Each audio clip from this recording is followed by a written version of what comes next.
Hello, hello, hello. Welcome again. We are back, all hands on deck. We have our infamous kitty tonight. Not to be confused with another kitty. It's also. Has someone got the spray bottle there for Ed? Yeah, I'm ready.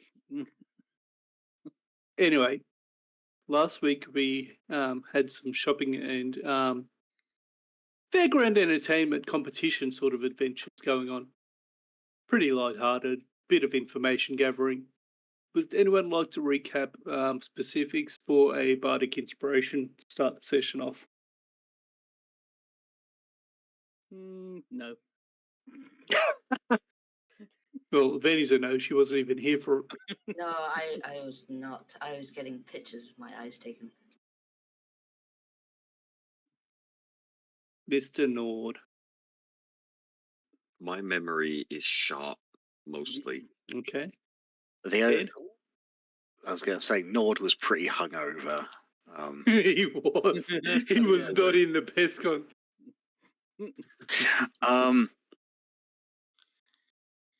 I remember bits, but I'm probably going to need Tristan to help fill in the gaps. Honestly, it might be faster if Tristan does it. Yeah, that's fine. I was just giving other people the opportunity since he usually runs with it due to prodigious note-taking.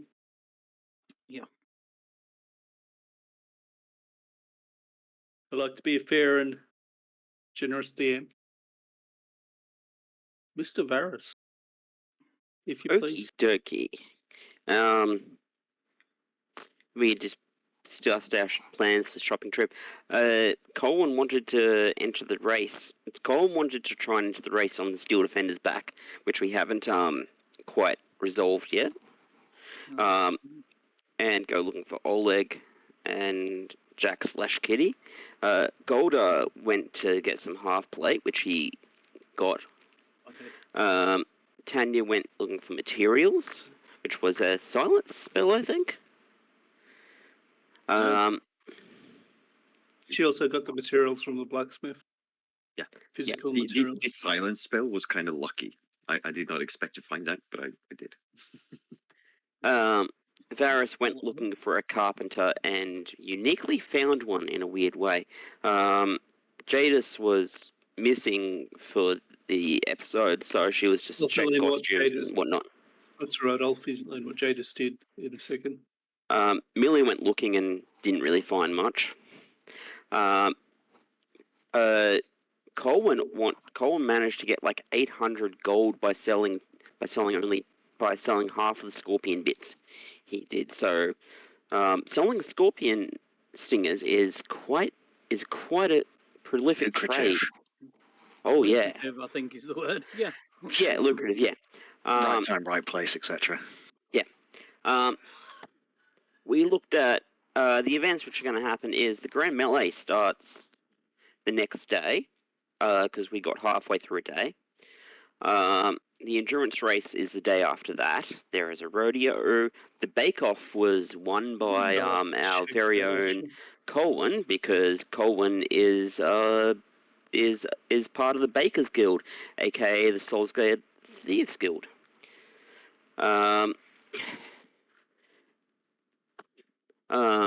But before that, we visited Siphons and Souls to deal with this scorpion stuff. And he answered, and Varis asked him some questions about poison in the Shadowed Hand, and he surprisingly answered them, and then blanked the minds of half the half Tenya the and Tenya and Varis. Yes.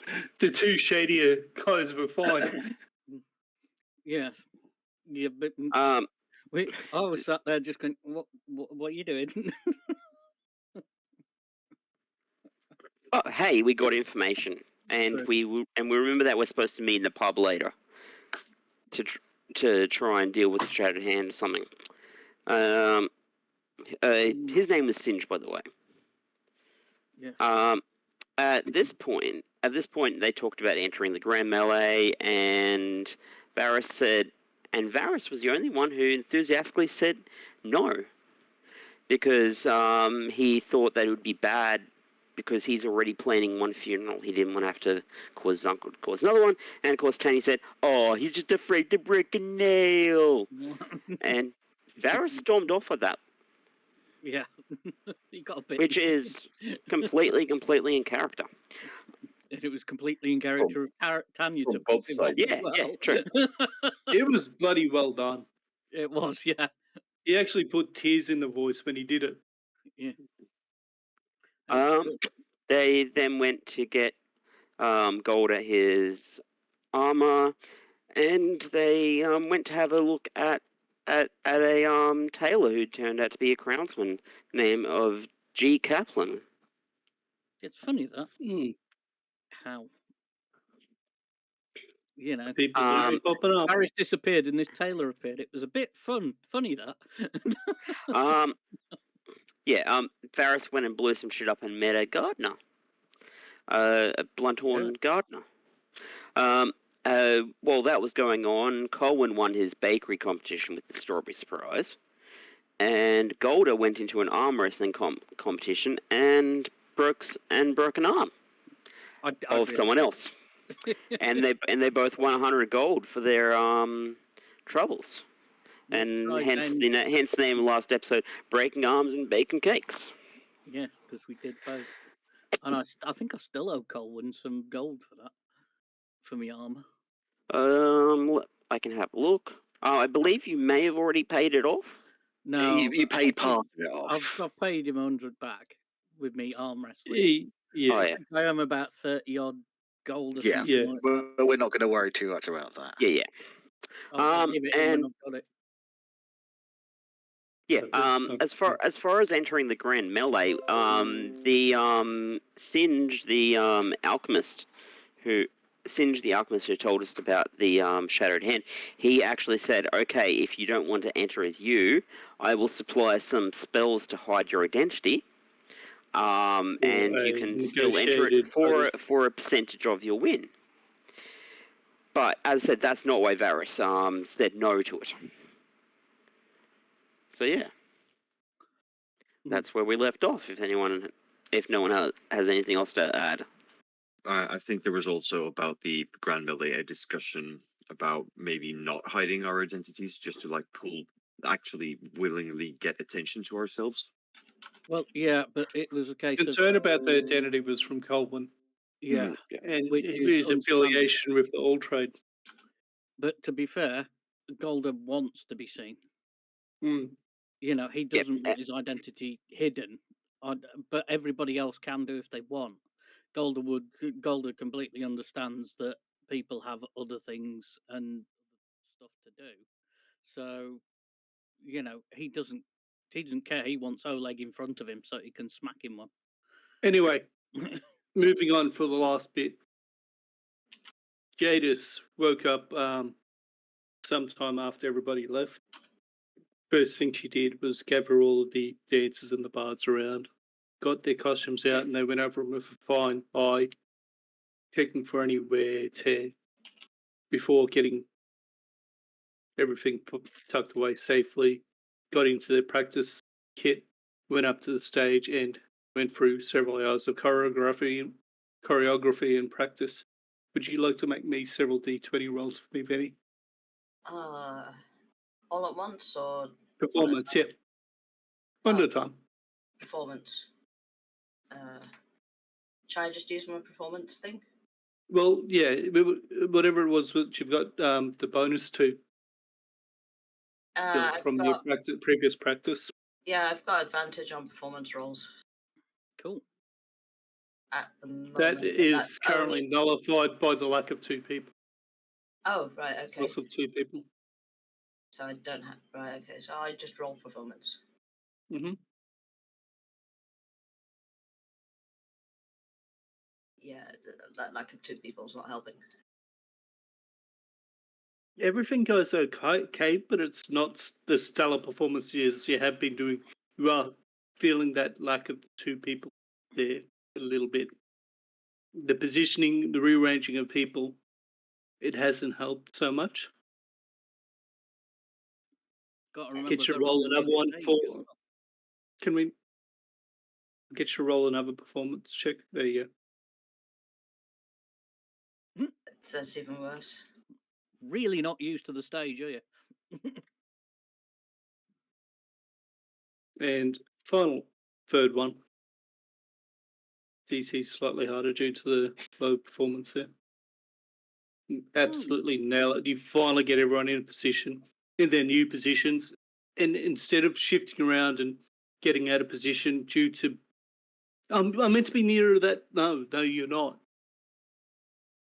You get everyone sorted and it feels solid. One last one, Vinny, to see if you get your advantage back. Yes, I fucking do. They just freaking nail it. Flawless. You finish the performance, you draw back the curtains that you've got around the stage that it was set there with, and you see a crowd curiously wondering what's going on the stage. They see you and start and give you a little wave. You see a familiar human woman, an enchantress, with two little girls and a half-elven man there with her. And the little girls start waving. I give a very kind of flourish bow. She bowed, Mummy. She bowed.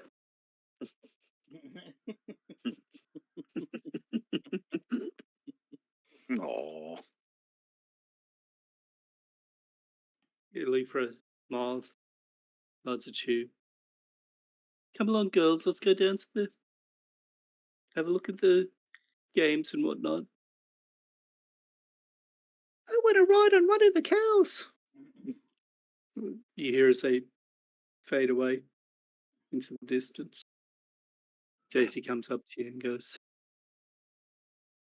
"That was amazing. I thought it felt like a disaster, but then the things you said to us, it felt amazing. Your leadership is... I can only hope that I'm as good as you are when I get to a goal club." It's all about practice. That is all it is. All about practice. You've proved it. They've proved it. And confidence. She beams with pride. Freaking confidence, woman. You have it. She nods, and there's just this. Her face is glowing with pride, and just she is excited for this upcoming performance. Cool. I remember rules. Early night, plenty of rest. We got this. And that's where we have you go back down. You organise a lunch for the crowd, since you all rose late, and it's now about midday, which brings you up to about par with the rest of the guys. Busy. Golda, Colwyn, Tenya, whereabouts are you and where are you heading? I can't remember where we're going now. I can't remember if we decided that Tanya was going with the rest of the guys or if she was doing her own thing. I can't remember. I think for Colwyn, requested, like I said, to go and speak. Oh yeah, he was gonna take Tanya with him to go speak to the guild to basically ask them, look, I've got an idea. It's a bit out there. What do you think? When you say guild, who are you talking about? The Thieves Guild? Yes. Yep, okay. So you want to talk to Jack and Kitty about your idea. Participating on the Woofer. Mm-hmm. You also wanted to clarify whether they'd have an issue with you going into the Grand Melee. You know that Burdet's drinking contest is happening, is also where Jack is staying, as far as you know. So whether he's there or not is a question. Indeed. Drinking contest, you see. Also, that you are aware that Tanya, that you were nagged, and several people said that you really were out of your. Really should go and make amends for some of the stuff you said. Well, Tanya keeps hearing people say that, but in her mind, she's not at fault.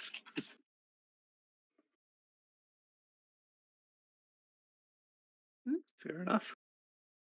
We'll see what happens when they finally meet up. Mm-hmm. Anyway, so who's doing what? You guys are going to the makeshift tent tavern? Well, duh. I don't know. You haven't said it outright, have you? You said so drinking you guys competition. Golder is going that way. Wait, are you Okay. saying, Ash, that you don't know what we're doing? You haven't planned Not for what always, you're man. going to do. Not always. I have not planned anything. I've got things and frameworks, but I have not gone, well, this is what they're going to do, because I never know. I don't do frameworks anymore. I just do a whole buttload of prep and go, well, this is a framework, and they can go anywhere in that, but they could also go off in a completely different direction. I don't herd cats, and I don't try to tell railroad players. Where's the There are times where that is appropriate, but yes. Yeah. Can we get to the drinking competition yet? Okay, so you make your way down to the Sands Respite, which was the tent, the tavern, temporary tent tavern, and in you see a large group of tables out the front, long wooden benches, round tables, all sorts of tables, dice games, card games. But you see one massive row of seats and a table there with tankards sitting there. Several people sitting there already, looking around. An air of excitement humming in the crowd as a tall, kind of bigger man, apron, cheery face, greying hair, balding. Anyone else for the drinking competition? Anyone else? Oh, yes. Only a 10 silver entry fee. Very good, kind sir. Oh, well met, Sir Dwarf. Find a seat, find a tankard. We'll be underway in no time. Excellent. That's what I like to hear. Gives him his, it's a gold, isn't it? So, It's a gold, yeah. yeah, bear with me. I think I have a PDF that I only just damn well closed on this. So I'm a dumbass. I literally just closed it a second ago by accident. I'm forever doing that. I don't know why I do it. Right. Is there anybody else participating in this drinking contest? No. You're not there. Yeah. You're not there. You are. Still important. Well, Colin. I think is Tanya still with Colin, and because she was. I think with we're- That's where not a else question for Colin and you and no, we were you were all coming together to and talk to wandering Jack. around. Mm. Okay, so Colin, you were going to talk to Jack. Yes, you can come to me in a moment. This is where Jack is. Okay. So, Oh, No, it's time's literally getting about to get you in a second. sorry. So, Golder, you sit down, and as he sits down, you see everyone's attention. Back corner of the tent, you see a familiar face, a pair of familiar faces, sitting there in quiet conversation, and they are watching you, patiently waiting. As you notice them, one of them raises the tankard in salute.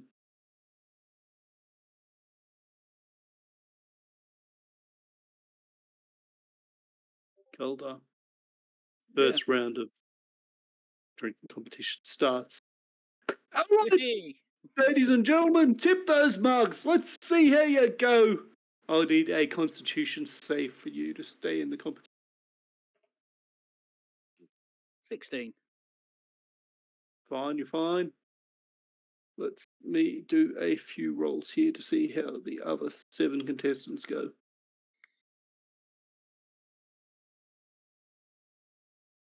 That's 1. Oh, I should be rolling with advantage, shouldn't I? That's 2. That's 3.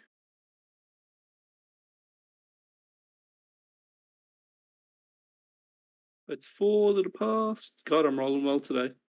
Oh, God. That's I'm okay. fine, That's bear with me. I'm trying to memorize it. It's done what? That's 5 that are passed out of 6, and the last one's passed. So 6 out of 7 passed. Good grief. He's Need alive. with high numbers. Fine. Right. We'll be fine this drinking contest, and I'll make a note on that. I've got notes upon notes upon notes upon notes here. Yeah, fair. God help me. Right.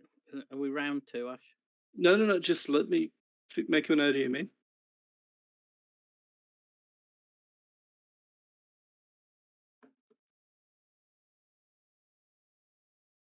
So 6 of 7 passed.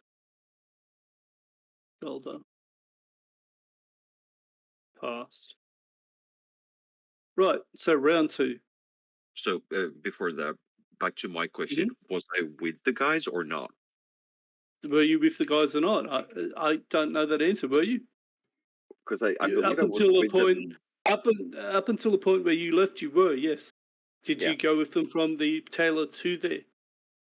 My understanding is that you all were wandering in the same direction. Yeah, before I got interrupted when I tried to ask a question before all this, I was gonna say that I think she was with them all the way through the baking contest. Yeah, she was. Yeah, She was. yeah. So Yeah. I was going to say that she might actually, for once, after the whole Varis incident and stuff, she would probably try to get in on the drinking as well. Okay. Colin, is there anything you wanted to do there with a bit of role play? Because I know that you said you wanted to take Tanya in to bring her in on the whole race bit. I don't know if you want her to meet Jack or whatever as well. Yeah, he would. If Tanya has expressed a desire to get in on the drinking competition, he would attempt to basically persuade her, saying, "You can do that later. There'll be other opportunities for fun and drink and money. I need you to meet this guy sober." We can roleplay that if you want. I just wanted to. Okay. No. We can just. That's fine. Yeah, because I know that you did say that you wanted to bring Tanya in on that for the great race. That's true, yeah. Steel Defender. Grimnir. Not Grimnir, Golda. So Nearly, not different quite. alcoholic. Different alcoholic. I know we've got the same first sort of letter in our name, but I don't know why that popped into my head. Probably because you're drinking. Roll me another save, man. Roll it with advantage this time. I'm glad I did. Oh my freaking god! Nope, that's a fail. That one. Good save on falling with advantage. Guys, give me a moment. I really got to focus on this, and I am not that clever. And remember, my memory is shit. That's 3 failed. That's a fail. Oh my god, they're all dropping like flies. Hey. Wait. I think that's a fail as well. That many fails. That's a fail. With that many fails, it would be highly amusing if somebody actually kind of checked the drink and found that somebody tampered with them.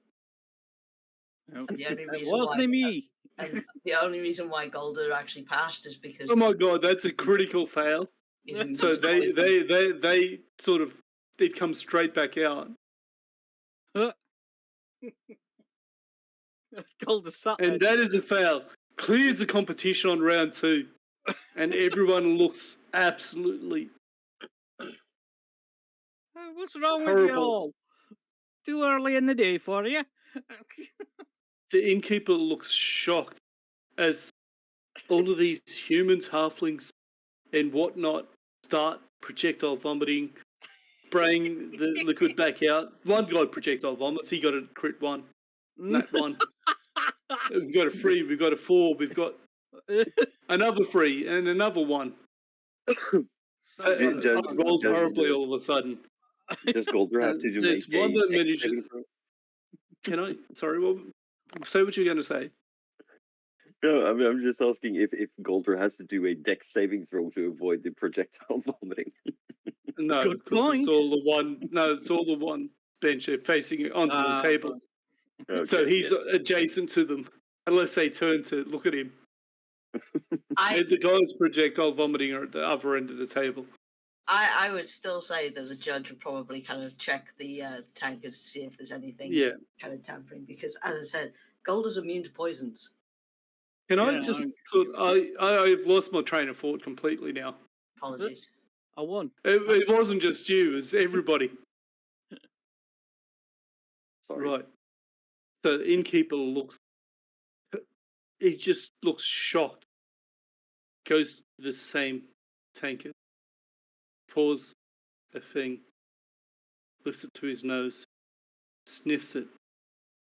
Tests it with his tongue. Goes bright green. He comes over and looks at you, Golder, and says, lad, technically you won, but have a sniff of this. All right. That doesn't smell right. No. Technically you won, but... Well, I don't mind having another go. I'm all right, obviously. So I can carry on. He looks at you and goes, well, I'll tell he you looks what, at the rest of them and goes, no, technically you won, but I think if you wouldn't mind coming back another day, we have a repeat. Aye. As a return champion on an That sounds even like playing field. that sounds fair. That's not a problem at all. He hands you a small purse with 50 gold in it. Okay. Is Colwyn still kicking about, or has he gone in to see Jack? Colwyn's into the tent. Colwyn, all this has been happening. What are you doing? I'm assuming you're dragging, quietly taking Tenya into the tent to meet with Jack and Kitty. Yes. 30. Is this meeting about the race thing? Yes. You should enter the tent on the Steel Defender's back. Nice. I like that. Yes, let's draw attention to the King of Thieves by doing weird shit. Yeah. Look, putting on a show is fine, so long as people are expecting it's the right place. It's the same reason why Jada's doing her dance is appropriate on stage, less so on the tavern table. It was just an idea.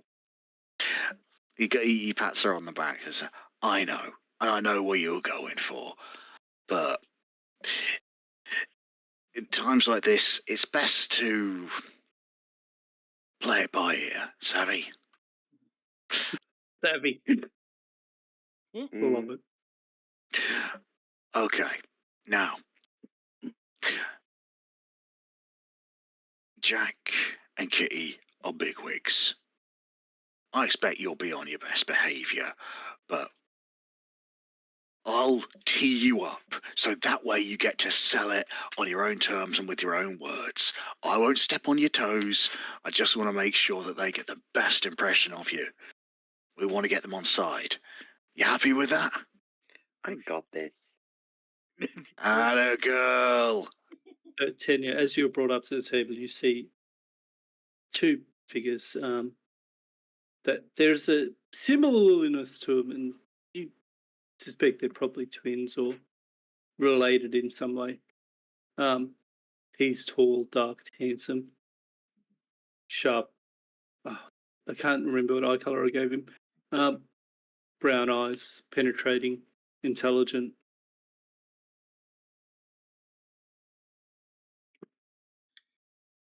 Designer stubble going on. She's got a mane of dark hair, leaning back, same dark eyes, look up at you, same intelligence, feet up on the table, cleaning her nails with a dagger as she eyes you coolly.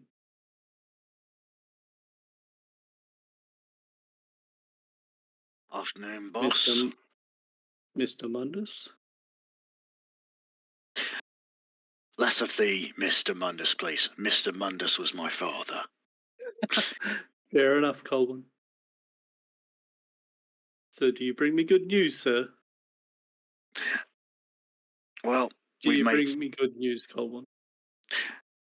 in part, but there is another reason why I'm here with this very talented artificer in tow. What's it? Tanya, Artificer is not a very commonly known term. yeah, well, that's why it nicely leads into establishing what is known, what needs to be extolled, etc. Tanya, tell Jack here what it is that you do, and then we'll bring in our example of your work. How do I explain this? Have you what sort of knowledge do you have of the ancient times? This is Be her more cue. specific. She's about to lean into a long, tedious lecture about the. Assume I know things and be eloquent and to the point. I have a lot of things on the go, and Right. I'm giving you a moment. In which time, case, which is extremely valuable. we'll cut through the what's it here, the race, showing off the best horses in the region, whether you're racing, traveling, or just want to show off to your best mates. Now, imagine, if you will, a creature that can travel without rest for days at a time, consistently at speed, and all it requires is a sturdy rider. He kind of looks to Tanya to say, I've got that correct, right? Have I? She nods and she prepares to do a flare, like entrance of the Slytherin, like kind of how you Jack raises unveil a new car at a studio or something like that. Jack raises an eyebrow. Jack raises an eyebrow, looks at Kitty. She shrugs. He goes, "Color me interested." And she does. She like opens the tent doors kind of like flourishly, like da da, and the steel defender like lumbers in. He looks at it. Goes, "It looks a bit small. I don't think I could ride that." No, but I could.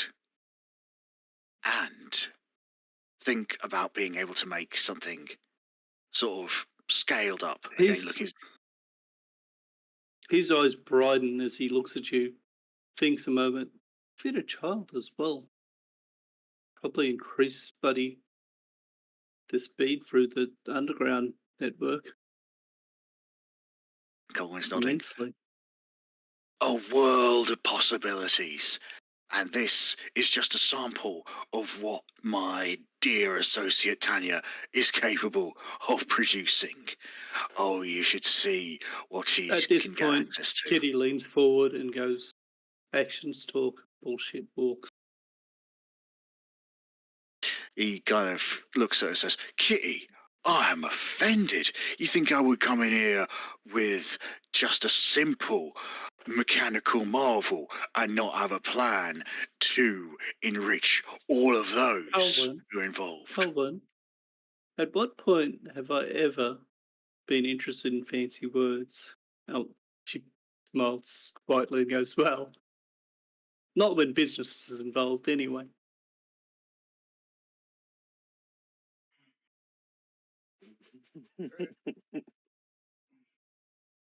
Jack looks at her with her eyebrow raised, and she actually blushes. He gives you an extremely hard look, Colwyn. Colwyn's just the mental equivalent of just going, dude, I literally am actually innocent of what she's kind of getting at here, because if I wanted to die, I would choose a faster method. Points all round. Jack gives her a bit of a disgusted look and shakes his head. That aside, She blushes even brighter. the point is this. If we can get away with either entering myself and the Steel Defender in the race as proof of just how effective this could be, well, it'd certainly show up a lot of people, and there would be a chance for profit all around. That's the crux Do you of have it. the 1,000? Question is, have you got the 1,000 gold entry fee? No. Not all to myself, no. How much would have you got? As a group.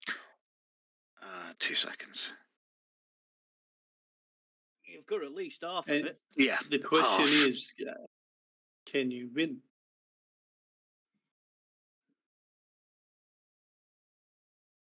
Do you think you can win? There is only At one this point, it's time to actually get down to brass tacks.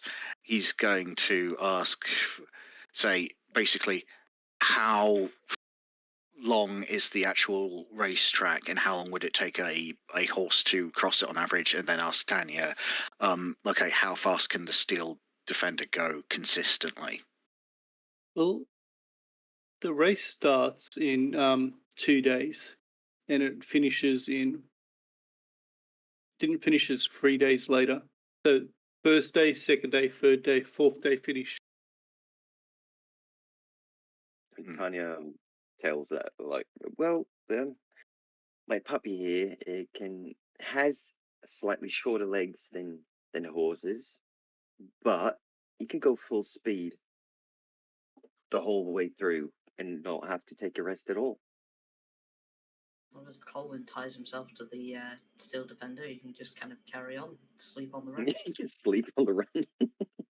Well, he'd probably have to take small breaks. I mean, we're talking just a few minutes to make sure he doesn't end up with saddle sores, because I doubt that the underpants have yet been invented to be able to take that amount of friction. Cushion. Jack thinks and thinks. If you need the money, I can spot you. It seems like a good bet. So, I will ask, in what way is you putting yourself out on display part of the plan, the other job? Kitty pauses in cleaning her nails with the dagger, looks at you, starts flipping the dagger quietly. Oh, I'm not going to be wearing this face.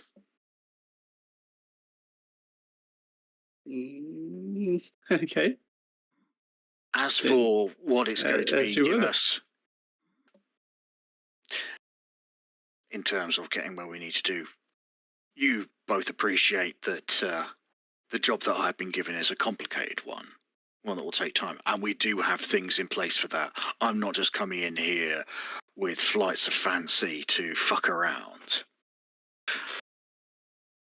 If you can't find him, you can't find him. It's not like your head's on the block here. I have other people looking as well. I have requested it of you, as you know the man. He looks around, looks at Golder at the drinking table. Have a friend that knows him by sight and seems to have known him for years. Yeah. And kicked his ass.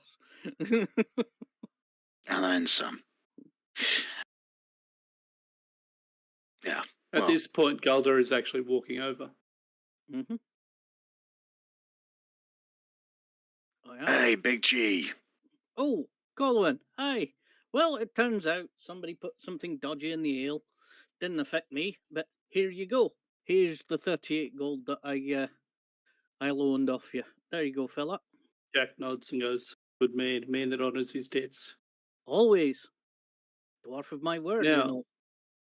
Oh, yes, by the way.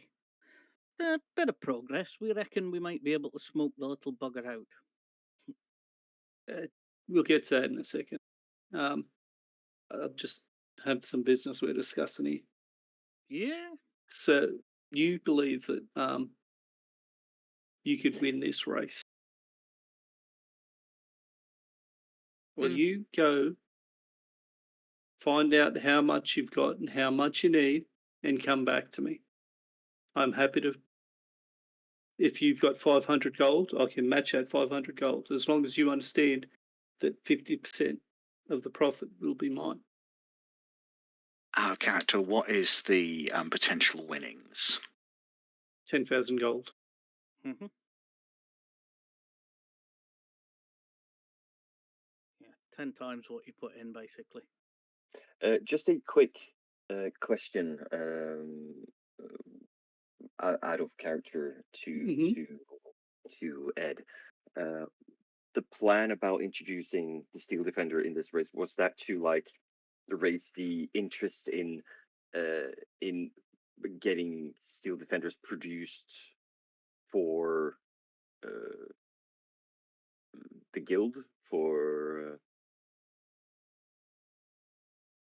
here's the Steel Defender, here's what it can do, and this could be interesting for the guild. Is that the point? Well, the endurance race, everyone that could ride one would want one. Yeah. It is a massive event. You could earn a lot of money. That's her next thought. You could get your own factory out of this, basically. Yeah. Not a workshop, a factory. Yeah. She's not wanting to produce this herself, but she doesn't mind selling it or having the patent for it and earning money of this. Yeah. It would be very, very lucrative. She has been There's a potential to go into. There's a potential business partner sitting right in front of you with a massive amount of capital. Yes, and Tanya has been introduced to the new notion known as patents. Yes. And don't forget, he's probably got the workforce as well that could actually mass produce this shit. Mm-hmm. Yeah. Industrial Revolution. My name is Tanya. Tanya, you'll have apprentices. Dear God. Little minds to warp into your way of thinking. Well, think of it anyway. Yes, anyway, but we're getting ahead of ourselves here. Anyway. Yeah. Jack looks. So, plan is you go back, find out what you've got and what you need. But the amount I put in is a percentage I take. And it's not even a question, it's a statement. Yes. Naturally. I wanted, if nothing else, to make sure that by entering it wouldn't upset any other ventures that may have been ongoing. Honestly, as far as I know, they don't actually. You're a bit of a you're from Summerford. No one's looking for a fee from Summerford at Dune City. The people here won't recognise you unless they know to look for you. Unless you've crossed paths with certain people from that same place. Maybe Oleg might, since you're both from Summerford. And my understanding is that you pissed off his boss quite a bit. Mm-hmm. Like I said, I'm not going to be entering wearing this face if there's even the chance that the Baron might be around. Give me one moment.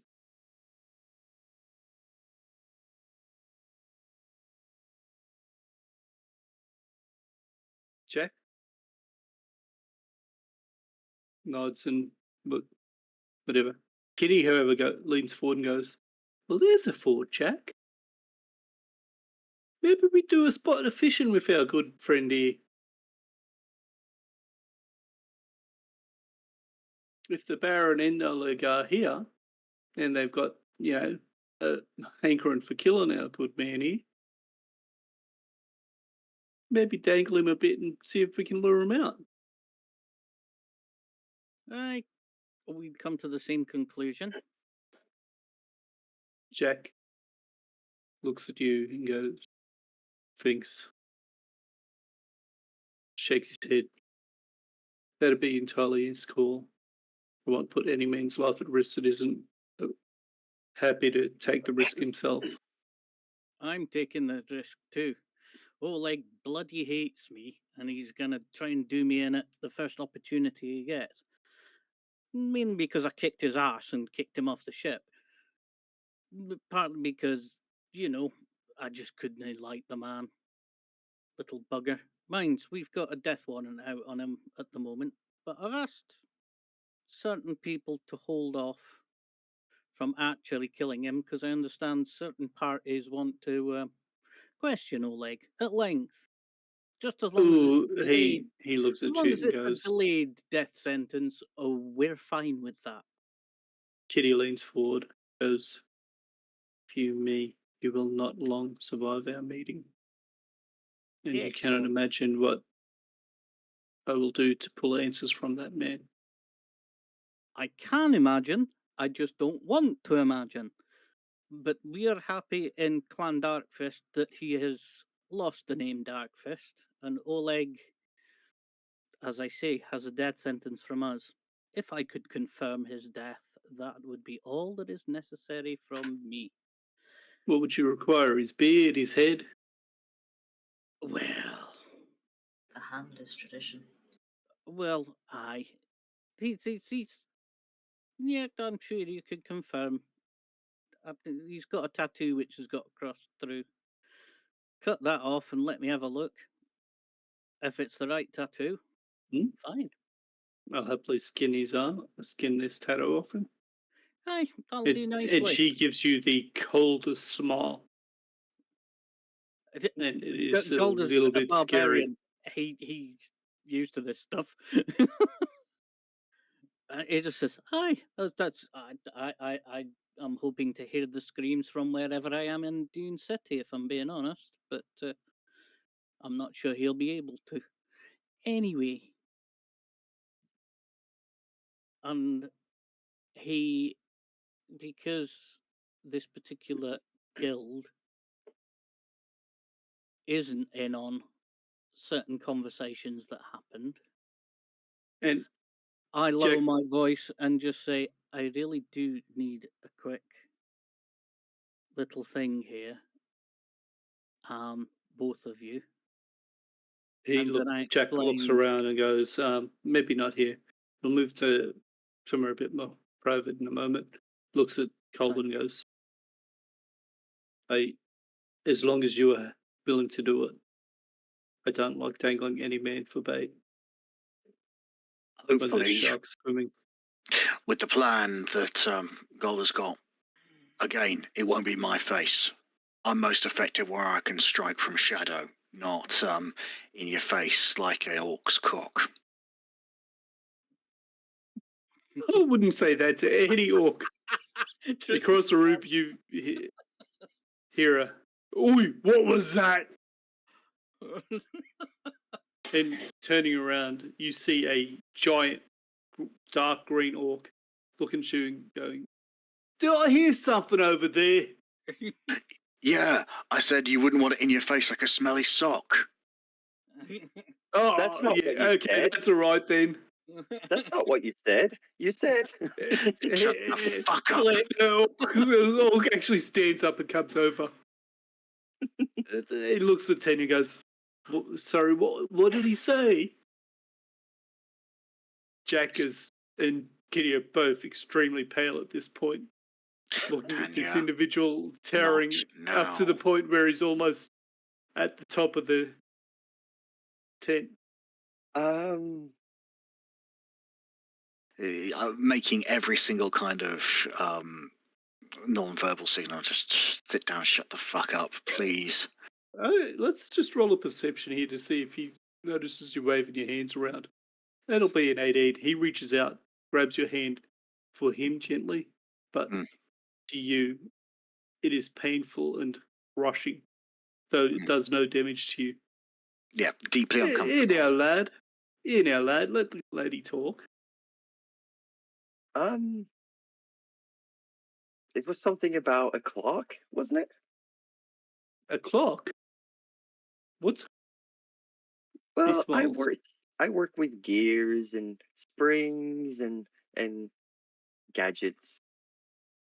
Ah, it's been a while since a fancy human arts have been around. I remember when he pauses and stops and goes, well, none of that.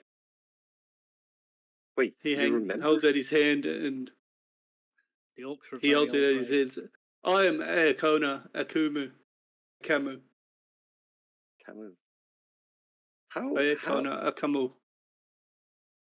did you say it's been a while since you what?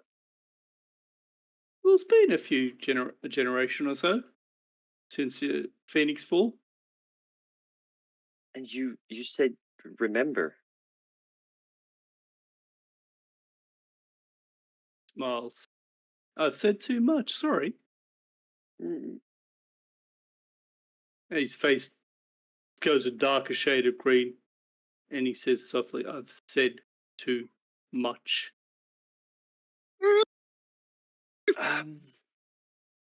Colin's just like, help me. He looks at you, he goes, oh, sorry, lets you go. I don't worry about you it, gently on the Master Orc. shoulder. I just misheard words over a pub. Yeah. Enjoy your day, sir. Yeah, you know what? Let me make up for the misunderstanding. Reaches into his pocket, pulls out a small pouch, tosses it to Colwyn. At Colwyn, I need you to make a dexterity saving throw. That's very kind of you. Very generous of you, sir. 15? You catch it, but it is extremely heavy, and you hear the clank coin.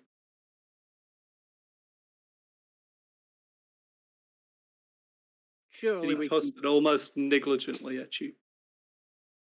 I turn to the orc and just goes, surely we can get you a beer in for your generosity, sir. Well, we don't want to impinge on your time either. As long as we're talking at least Dwarven, everything else is weak as water. Well, I mean, Dwarven's alright, but Orc's better. Well, we had to get the pulls out recipe a from drinking somewhere, didn't we? And I pull out my drinking flask and said, here you go, have a blast at that. Bit takes of a dark swig, crisp special. See what you think. Wipes his mouth and goes, oh, that's some good stuff. It's not bad, is it? You and me, we got to have a drink later on. I'll get some proper Orc rum. Oh, good grief. All right, I'll give it a go, but I'm not going to try and keep up with you, sir. I've got no chance. I want to meet you guys later as well. I have questions. No. He looks at you and goes, roll a persuasion check. Very high.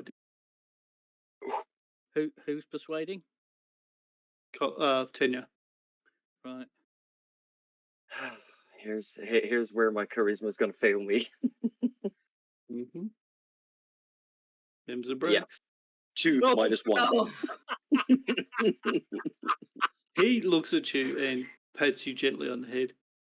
Sorry, lass, but I forget how short-lived you all are. Like mayflies in the summer. And well, to you. if your own histories don't have it, I might be able to answer some questions, but and his eyes get an extremely distant look. He goes, some of the things I've seen. And I can't, and I honestly, I'm a simple soldier. The one you'd want to talk to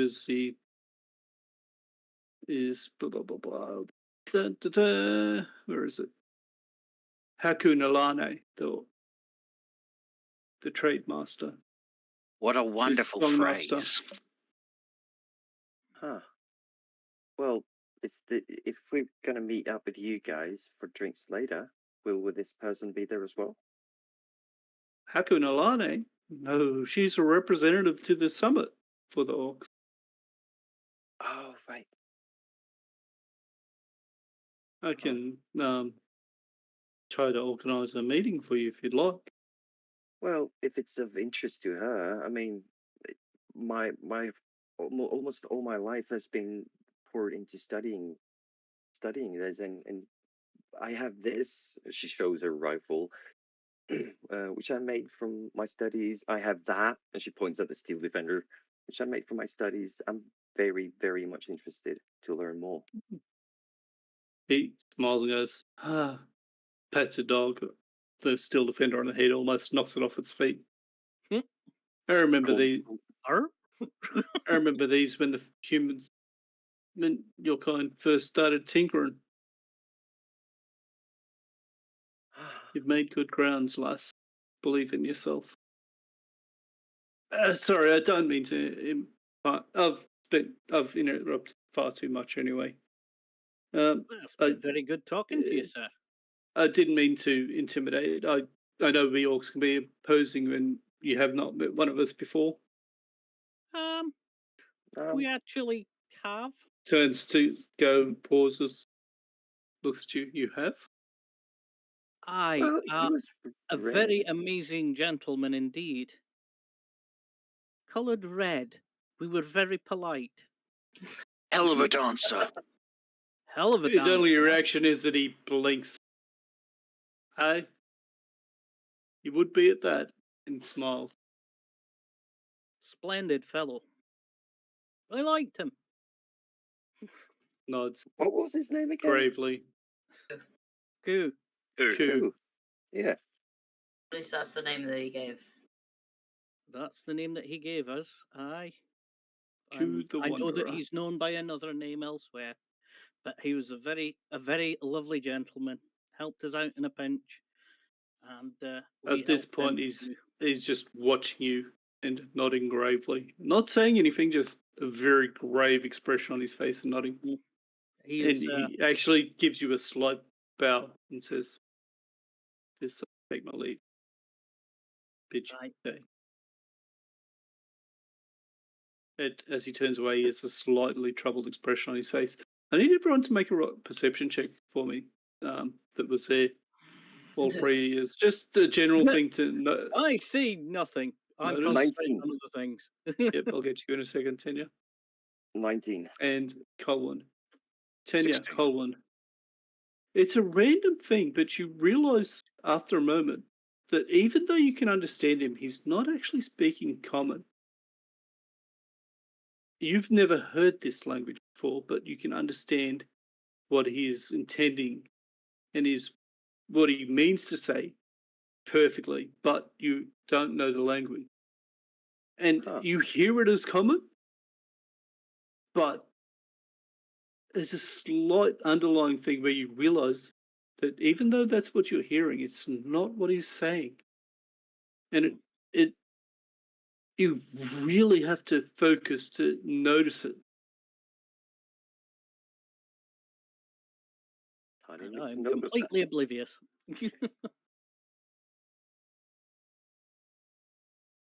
As he walks away, Jack and Kitty both release a breath that, had been Hell, Anyway, where were we? Oh yes. If I could have a little wee word. Kitty shakes herself and goes, crazy thing, that all tongue of theirs. Mhm. Anyway, sorry, what were you saying? Oh yes, I could do with a wee word with both of you on a certain delicate matter. He looks around. Follow me. Leads you out of the tent, down the line of tents around on this same lot that is attached as a group to this larger tavern tent. Basically, one of the inn rooms, as you would. Yes, yes. And this one is separated from the others by itself, larger. You go in, it is very lavishly appointed, and he motions for you to sit to some cushions there that are used for seating. Lowers himself down. And even so, I keep my voice fairly low. And at this point, I just said, right, sir. And he explains the situation with the Kingsmen, the Shadow Hand, and how everybody seems to be after Oleg and whoever's his paymaster and what they're doing, and the fact that it's a breakout section of the Shadow Hand, and how actually, yeah, we believe it. And the other two factions, the Kingsmen and the Shadow Hand, have agreed that if Clan Darkfist host, then a shadow summit, let's call it, could be definitely arranged and called for all peoples to get together and try and meet this threat. Okay, as soon as you start speaking, Kitty's just shaking her head no. And Jack just smacks with the back of his hand on her shoulder and goes, got a point. But the risk, it doesn't matter. We are all at risk. He thinks for a moment, and it's long and hard, and he looks at you, raises a hand as he thinks, and goes, give me a moment. I need to think. Of course. I don't. He looks at Kitty and goes, we've got our own groups that are... I don't know if they're moles. I honestly don't. I don't know if, at this point, I don't know if it's rogue factions. He looks at Colin and goes, we've had our problems.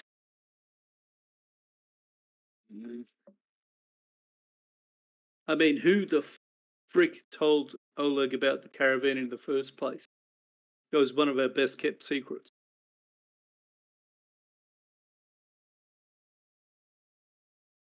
That's why I've been trying to get you to do as much as we could, because we know that you're not involved with Rivers, mate. You're an outside focus. Tell me, have you ever had dealings with the gentleman who runs the or was it the phylactery? The file? The the something and souls. Siphon and souls. The siphon and souls, yeah. I haven't had cause to. Why? And how about this the tailor? You raise an eyebrow. You mean Mr. St. James? Yeah. You saw me there at his establishment, filling in. I certainly did. Mr. St. James is obviously a Kingsman. And the siphon... a what now? Sorry? Crownsman. Sorry, Crownsman. All right. I'll get it right one of these days. Crownsman. And the siphon and souls, well, that would be the Shadow Hand. So, and all, they are very worried, and obviously, I know you're worried too. Instead of tripping over yourselves, I made the suggestion that we all get together, pool our resources, get our heads together, and try and meet it. And that Clan Darkfist is right behind all three of you to try and find this out and get it. Obviously, Oleg is a concern of ours because he keeps using our name. He has an extremely troubled expression on his face at this.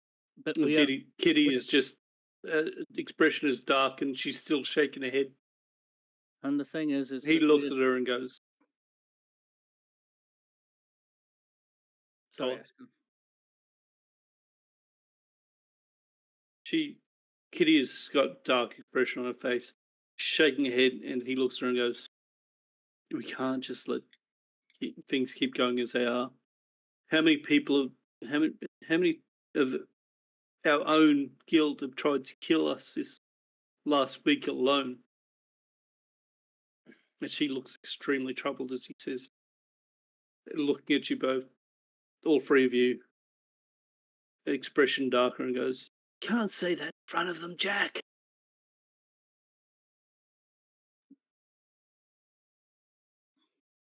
And she's gripping her grip on that dagger she'd been cleaning her nails with is white knuckle now. Oh, I understand the reservations. I truly do. Jack looks at you and goes, "Honestly, yes, this man says that there's a faction in the Shadow Hand. I'm starting to suspect there's factions within all of the underworld factions, all of the intelligence agencies. The But Crownsmen who's the hand behind it? The Crownsmen have come to the same conclusion. And is it just the Shadow Hand is it the Shadow Hand infiltrating, or is it someone outside all of us infiltrating it for their own ends? Well, if all intelligence agencies have been infiltrated, my thought would be that there's an outside agency controlling all of this. I don't know to what end, but to be honest with Oleg, he's darkening our name, even, pardon the pun, but we want to get to the bottom of this. Jack. We're behind all of you. He shudders as you say that. Never say that to a thief, sir. The idea of someone behind me just sets my teeth on edge. Aye, point. I didn't think of that. I do apologise. Aye. Resources, the whole clan. We're there. Anyways. We do not like this. He takes a deep breath, looks at Kitty, and some unseen communication goes between them. He looks back at Trouble and goes, "Set up your shadow summit. I'll be there." I'll password, sir. Either myself or Colwyn. If you do you hang about the pub much? Do you take it you're around here quite a bit? now and then. He looks at the tent. This is where I'm sleeping. Aye. He looks, goes, "Set up your shadow summit. Take words. Said Jack will be there." Will do. I'll do. Thank you, sir, for your No time. messenger, but Jack trades himself. Aye. If that doesn't move people, I don't know what will.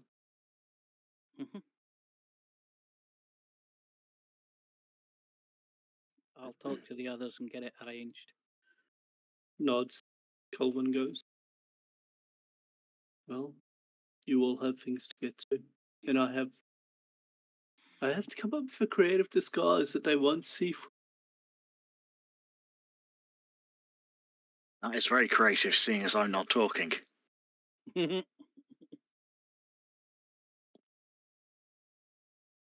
Yes, but you're still there, and he's saying that you have things to do. Oh, sorry. You the way that I diagrammed the sentence. Yeah. Yeah. Sorry, go. He's got no control over what Golda does, but he's telling you you've got things to do. Yes, I do. Yes, no, I'll be getting on. Right. Back to the games then. Thank you again for your time. I'll be in touch. And he looks at you all as you go out. "But I like your plan there, Master Darkfists. Make yourself seen, whether through the race or whatever other means you can." And I we'll shall be there be- to swoop in I will be larger and we'll than reel life. this bastard in. Aye, let's. If at all possible, I'd like to hit him with my axe just the once. I'll try not to cut his head off. As you're going out, Colin, he pauses a moment and tosses you a hat. I know what this is, but Yeah, so do I, out of character. Yeah. What was this? You said you didn't want to be recognised. Oh.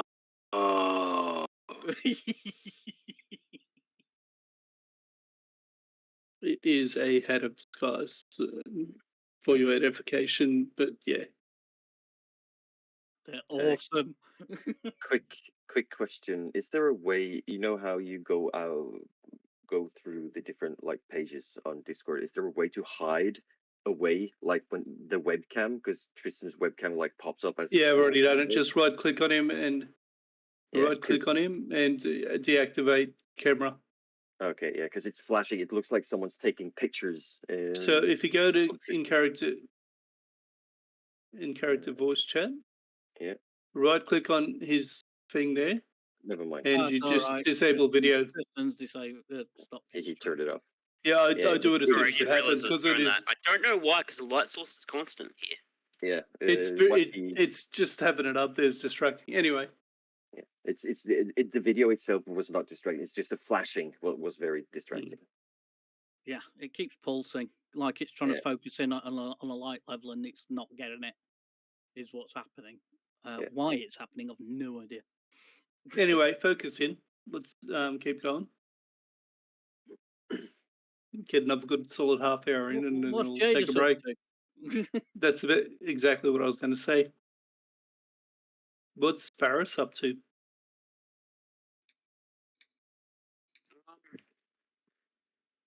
Varis has been calmed down by what's his name?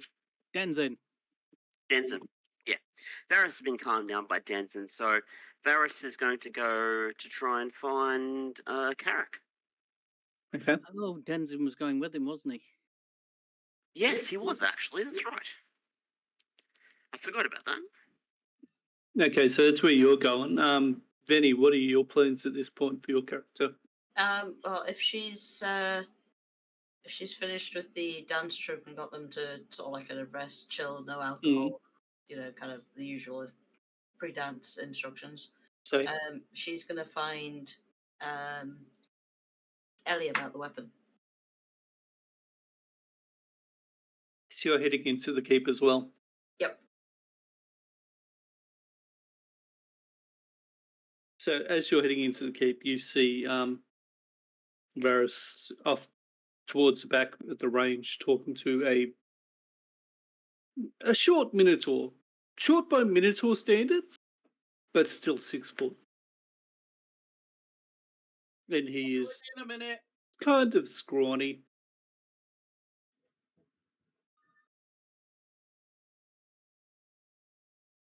Was this me? Was this me or Varis? You. Oh, okay. You see Varis talk to a short Minotaur up towards the archery range. Poke your head in. Guard waves to you. You do recall that Ellie said that she was going out into the tents and whatnot.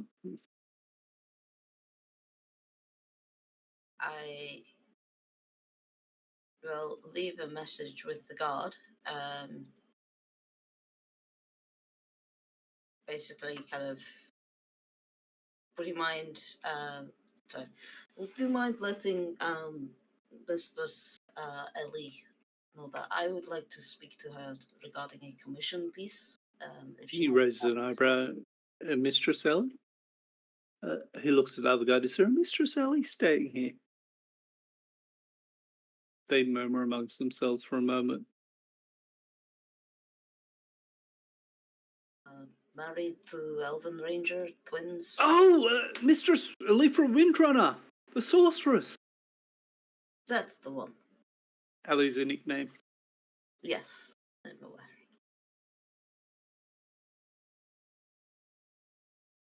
But yes, I would like to seek her expertise on a commission piece, if possible. But she does not appear to be here, so we'll definitely let her know. very grateful. Thank you. And I will head back to my tent.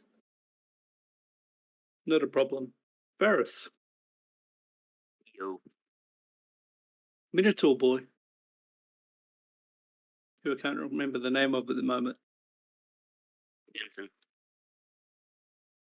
Denton, yes. You both proceed into the keep, heading Sorry up about the that. stairs. I'm back. You both proceed into the keep, heading up the stairs towards Carrick's rooms. What's your passive perception there, guys? Passive perception 11. On Denton? Yeah. Okay. Mine is higher. Hang on. Yeah, Golder's perception's a lot better. Okay. Well, he's a sorcerer, that's right. Never mind me. Yeah. He's not that James anybody is knows just that. rocks. Sorry, passive perception 13.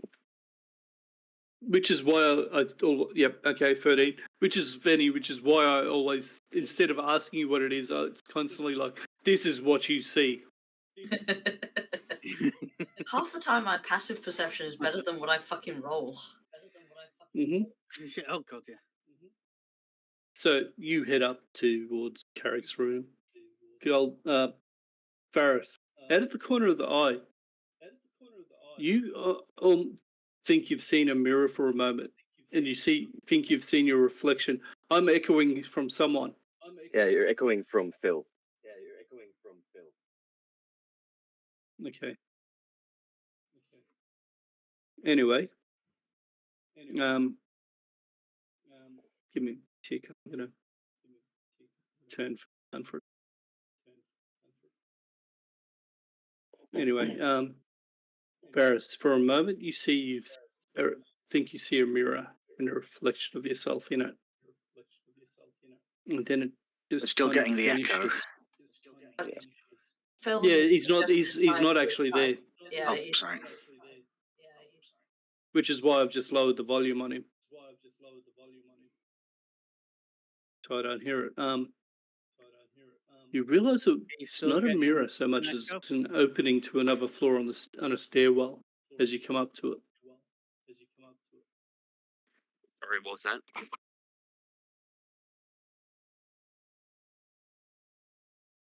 As you're coming up the stairs, you think you see your reflection in a mirror up the stairs, looking at you. You meet its gaze. A moment later, that reflection disappears. And you get up to that position and you realize it's a doorway onto another level. It's not a mirror. Others, roll a straight D20 for me. Everyone's not here, is it? Doesn't matter, it's for first.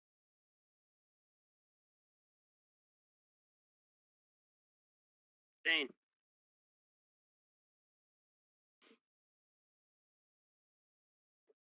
Perception. D20 roll 15. Yeah, I've got it there. I'm just doing something. Other people might have seen this person and thought it was Adrian, your older brother, because you do have a similarity. You know him better than that. And you could have sworn it was your own mirror image. It was literally you looking at you that wasn't you. Shit.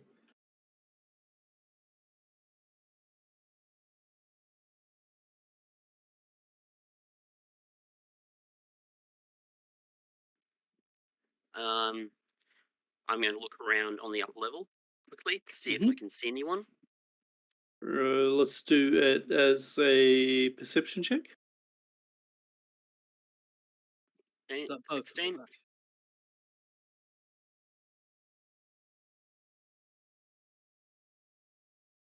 Is that me as well? Hey? No, you're back. Let me fix I'm your gonna volume have up. to I can't hear you properly because you kept echoing. Yeah, I've switched to You might- headset. Yeah, okay. Yeah, I turned you right down because it was kind of odd. Anyway, I can hear you again now. You see Varis stop, looking around, almost kind of. How was your character? What is your character feeling at this point, Varis?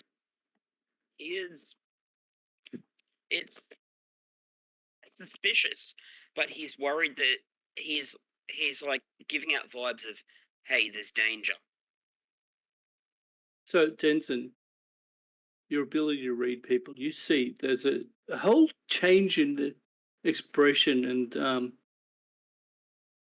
posture of Varus, giving off sense of being under threat.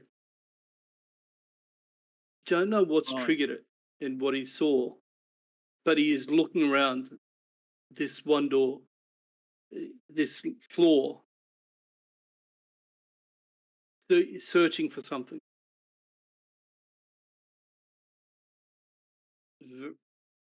Varus, you see a slender. Let me finish.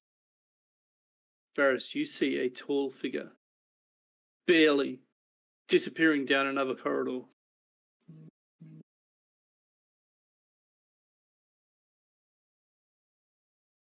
Did the tall figure look like me? Was he like? Yeah, you saw that this where this person. This was that person you saw. I wouldn't have mentioned it otherwise. This is what you were looking for. This is why I mentioned it. They've ducked down, taken a right, just as you've looked around this corridor. You've seen them and they've disappeared down this corridor. I draw my hands as if I'm about to do a Eldritch Blast and run after him. Okay, so you prep an Eldritch Blast. Athletics check for me. This will be fun. 15. Wow. You come around the corner, you see them down the hallway. You were gaining on them. Denson, what are you doing? Okay, athletics check. I'm following. Athletics or acrobatics? Athletics, man. This is pure bloody speed and running. Not doing tricky shit here. 16, and I am going to stealth. Stealth is half speed. So they are getting away from you. No, I won't then. In that case, I'd forgotten that. I do apologise. You're right. So, continuing pursuit? Oh, yes. Yeah, I'm. He looks over. Because at this point, I'm going to double move. Okay. I'm assuming this is all sprint anyway. Mm-hmm. He looks over his shoulder at you, Varis. Denson, for the moment, you see a second Varis. It is the literal spitting image of him down to the finest of his threads that he's wearing. He stumbles, almost trips. I get an athletics roll from you both, please.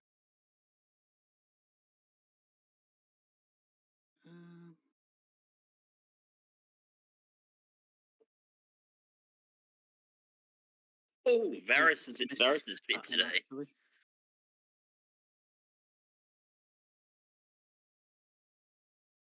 How far ahead is he? End of the corridor. He is almost stumbled and tripped, and he is looking over his shoulder at you desperately. Hey? In feet, how far away is he, please? What's your plan? He's not close enough. He's probably 500 feet away from you. It is a long corridor. You can see him at the end of the corridor. This is what I needed to know. That's what I needed to know.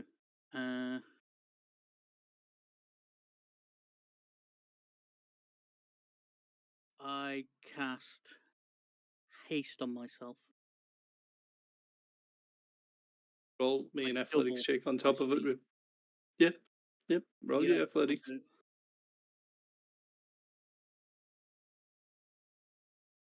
Oh, that's not good. 4. He sees you start to blur and how quickly you move. You stumble and almost trip due to not being ready for how quick you're going to move. But he sees how quick you move. Desperately looks at Varis, looks at you, looks at the corridors. With a wordless cry, throws himself out of the 5th story of the keep. By the time you get there, his dead body is down below.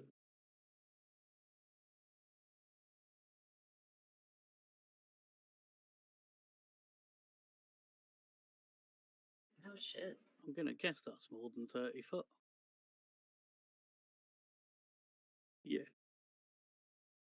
I call for guards. They're already gathering around down there.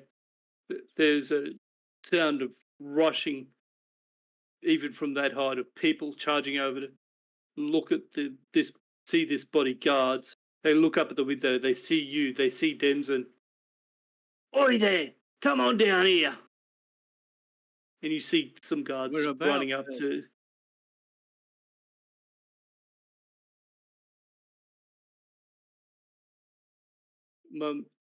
Minutes later, guards run up. What's happening here? Oh, we're on our way back down. Okay. Varis. All right. At this point, Varis say, "I need to check on my uncle," and he runs to Carrick's room. Okay. I follow him. In fact, do I know where Carrick's rooms is? Probably. I'm guessing I'd probably Roll a d20 for me. Yeah, good plan. If I don't know where they are, I'm running after Varis. I'll be a 10. No idea. Right. It's something you could have easily learned. Otherwise, And with that haste I belt think still the active, gardener in you the keep castle up with would him know it. quite easily. Yeah. Gelder. Varis, you get to the door there. What's your plan? Are you knocking? Are you just going in full head of steam? Knock. I'm going to knock, but it's going to be like an urgent knock, like, "Uncle Carrick, this is urgent." What's going on?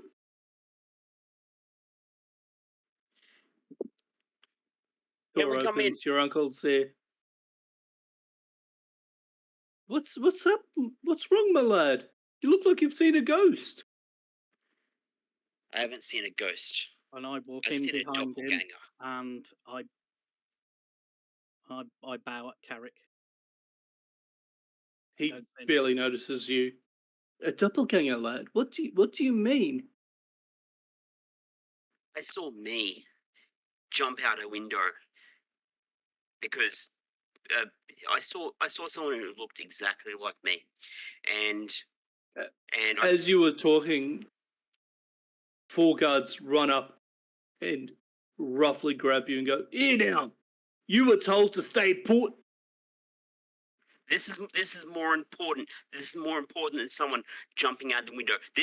Because this could have been another assassination attempt on the Elven delegation. Do you need to do a persuasion for that? Yeah, go for it with advantage.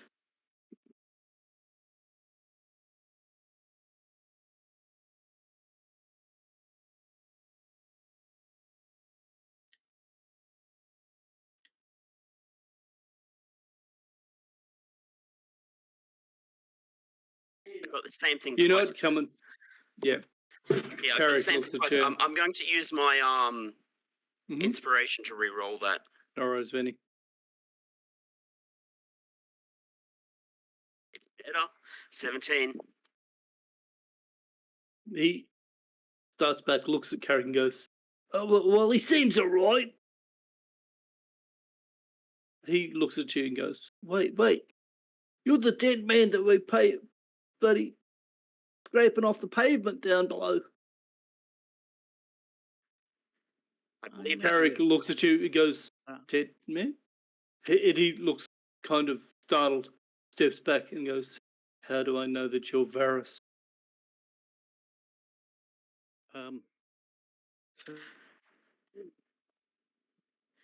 Varis is going to repeat. Varis is going to repeat in Elven a story from the Dark Times. Performance check to recall it properly.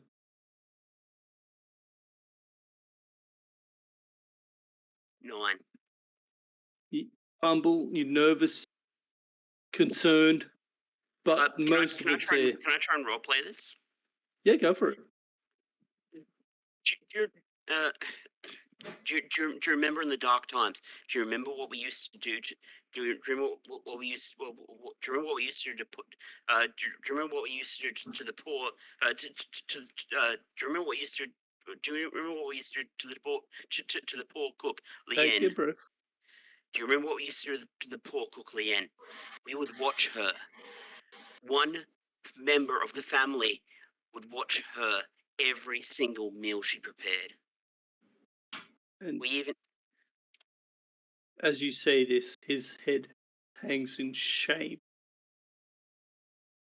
And there is a tear at the corner of his eyes and goes, "It's okay, boy." And he looks at you and he can see that same shame in your face.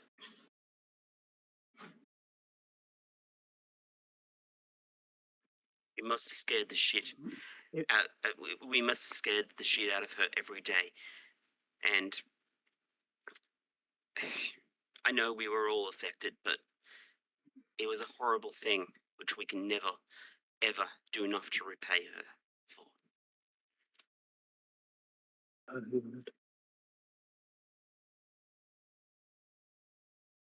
Just remember the motto. Then, Varis says, where the fuck did I put that? Sorry. All right.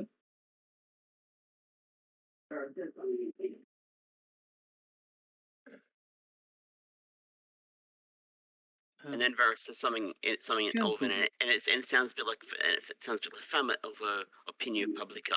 Ingenium venem est tibi.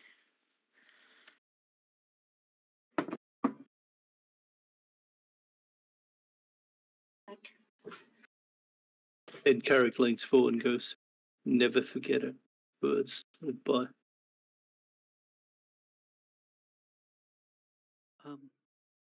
May I be of assistance? Carrick looks at you as almost as if noticing you for the first time. "You'll forgive me, sir." It shakes his head and goes, "We'll be fine. Of course. I can't believe they sent someone that looks like Varis. Like my own nephew." Have I recently entered this room apart from just then? No, not since I saw you last at dinner. Very well. Throw out any food that's been outside this door, just in case. He looks at the guards and goes, "If you will, gentlemen, I will send him to you in a moment to answer any questions you might have." The guards look uncomfortable, but after a moment nod and go, "Well, Lord, Carrick, see that you do, please." Am I coming through here? Yeah. Yes. I'm speaking and it seems to light up afterwards. I'm going to have to restart. I do want to sort of be part of this conversation. Yeah, but okay. He was actually. Right. Okay. Yeah, that seems to be The working. last thing I heard you say was, "Can you be of assistance?" And he's, like I said, looked at you as if seeing you for the first time and said, "What did I say?" That Yeah, I got it. Yeah. Actually, I meant in the matter of the gentleman who threw himself out of the window at a running jump when we chased him. I have some small skill in magic, as well as being able to dispel it. If he is under some sort of magical spell to change his appearance, I could dispel it, and we might find out who he is. Oh, that would be greatly appreciated. I'm sure the knights would gladly accept I'm your happy aid. to go with the guards and help with this. We should get to the bottom of this. I should introduce myself. I apologise, sir. My name is Denzin Jaggedhide. I'm the gardener here. Nods. Set of abilities, set of skills for a gardener, sir. Well, some of those plants can be very bothersome, sir. Smiles. Bit of a druid, are you? A little that way. I have some small facility with magic, and it helps me in caring with the plants. And occasionally, some of them get out of hand. Some of them are quite magical. I have many healing herbs and things, and being able to dispel magic and things of that nature just helps me keep them under control. Also nods. Well, looks at Varis and goes, "A moment of your time before you go." Yes, lad. Yeah. Denson Jaggedhide, you said. If you Yes, could assist the guard, that would be greatly appreciated, sir. of course, sir. And I, gentlemen, shall we? Because the guard probably know who I am. They smile, nod. They know who you present yourself as. Mm-hmm. Yeah, they don't know. Nobody knows who I am, really. So they take off downstairs a few at a trot, because things need to be handled. Yep, I go with them. Yep.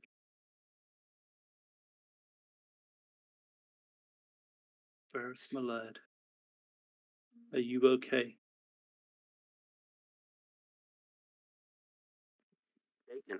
But the adrenaline in me just wants to know what this is about. You see his chest, like he is. It's not that he's having trouble breathing, but he's just like yeah. It maybe a little bit of shock is what you'd call it. He looks at you, goes, there's a thoughtful expression on his face, and goes, I think they've found you easy to use because you keep to the shadows so much. No one sees you, no one knows where you are, so they just assume it is you. Maybe it's time for you to be there and seen in public so they can't use you. My friends made a comment about something earlier, which I was quite disgusted with. It comes down to a family motto, and it reminds me when Leah said that we are cursed, because we are cursed that commoners see us as rich people. Rich people, we have a reputation of rich and fancy and all that stuff, when it's not who we are. It's not who we want to be necessarily. Eric gently puts his hand on his shoulder, just as I said before. Remember, our motto: reputation is what people think you are. Think of you. Character is what you are, and is way more important. And we must use it, and we must show our character to change our reputation. in the minds of others. But it seems like this person we've been traveling with, she said something so she accused me. He holds up a hand and says, "Worry not what they did. Respect and reputation, respect and character are all. Respect is earned through character, and is always earned. You have to show them who you truly are, for them to know you." I know, Carrick, and I have showed her who I am, but she has not seen. It is insulting that she has not seen who I am and what I'm about after all this time. Then show them again. Show them your strength. Show them your character, your strength of character. Be their friend. Be there for them. Lad, don't be stuck here with an old man. See the world. Show the world what we are, what we stand for. He looks around. I've worked more years. You of all people know how long I've worked for this summit, and you know how few within our own nation give a damn about it. We are pushing boulders up here, both, lad. Don't be afraid to show the world who you are. Show them your courage and your conviction, your character, and never hesitate to help those you'd call a friend.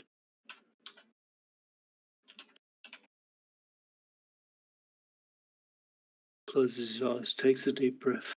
I'll let the guards know that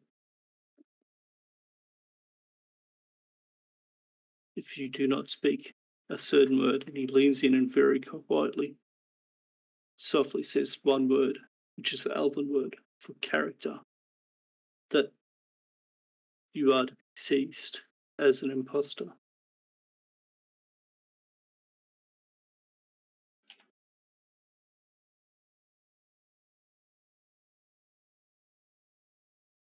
Now go out there and show the world who you are.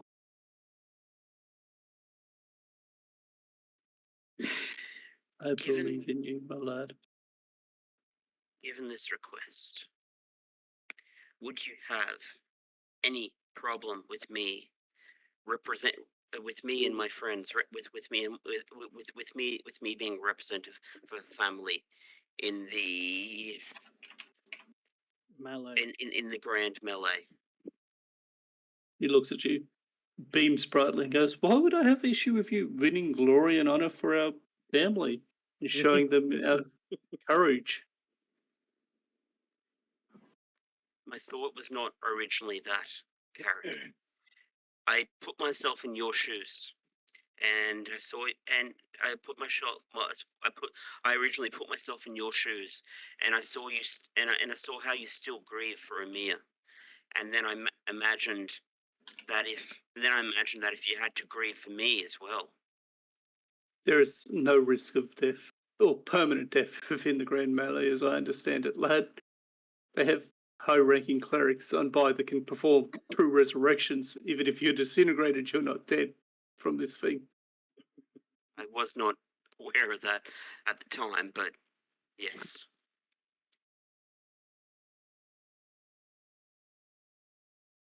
My lad, do not let your fear for what I might feel or think hold you back. Courage, conviction, honor. Puts his hand on your shoulder and grips it. Show the world who you are.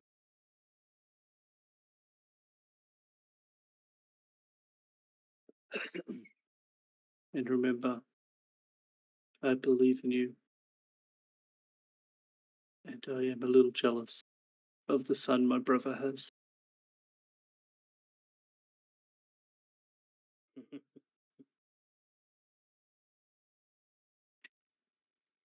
Pray tell, before we go, because I do need to catch up with those guards. Did we bring a scribe with us? Because you requested information on the you requested information on that book, which you spent decades on and were unable to crack. Yet I managed to do it. That can wait for another time, lad. I'll see if I can dig one up. You've got responsibilities to see to, more important than that.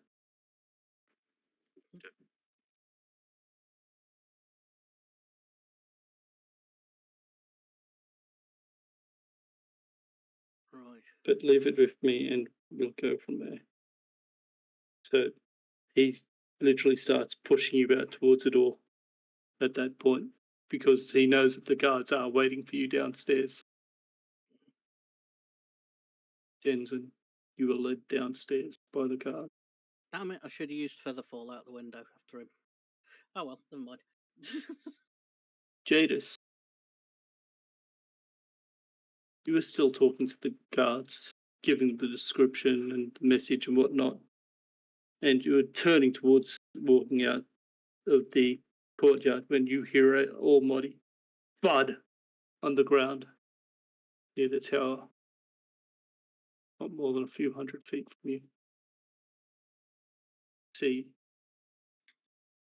guards that you were talking to running towards the tower at full tilt. I follow them. You see what you believe to be Varis dead on the ground. Varis? I sort of like kind of elbow the guards out the way and head over. It is Varis dead on the ground in front of you.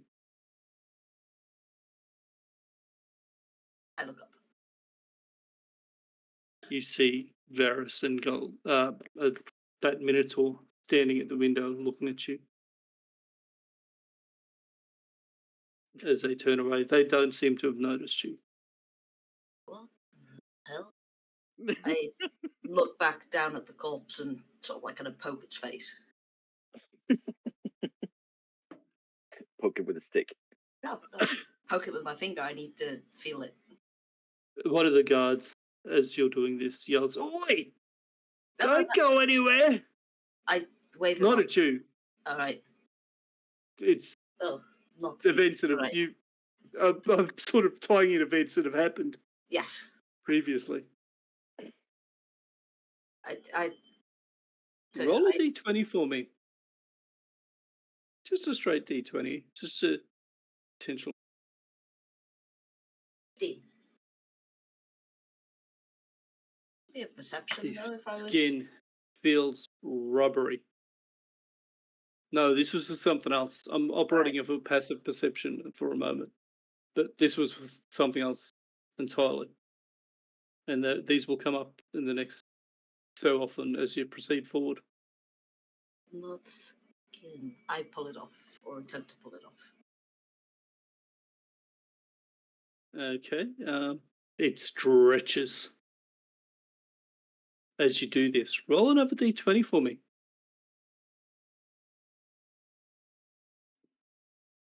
14. Under the DC, the flesh on your fingers, skin starts to burn, touching the creature, whatever this person in front of you. Oh, this is not his face. Does anybody have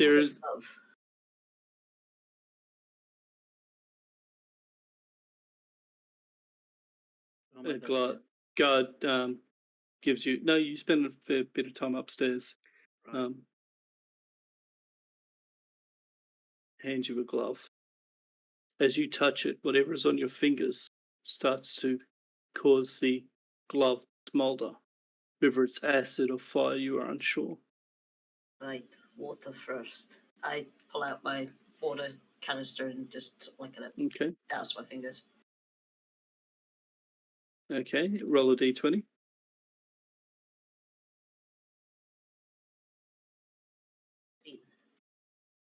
Fine for now. Denson, Mm-hmm. coming down the stairs, you see the body of whoever this was.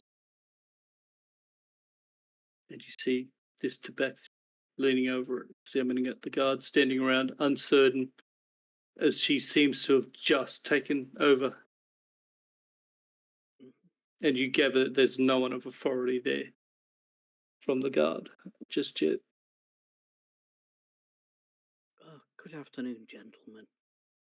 May I be of assistance? They look out of their depth. These are basically What have you found? bottom of the rank guards that have just been left on guard duty. We could use one of the officers, to be honest.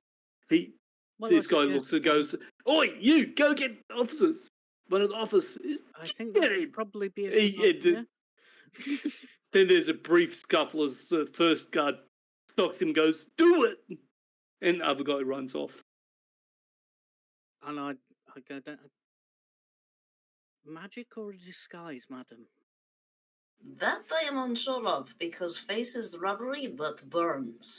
And I show my kind of hand. You see a bit of a red sort of mark on her skin, of fur and skin, whatever. She has paw Where pads. it's reacted to something. I put Yeah. on Toe my... beans! I have toe toe beans. beans. I put Slightly on my... red and toe beans. I put on my very nice, thick gardening gloves and try and pull the face away. Roll a d20.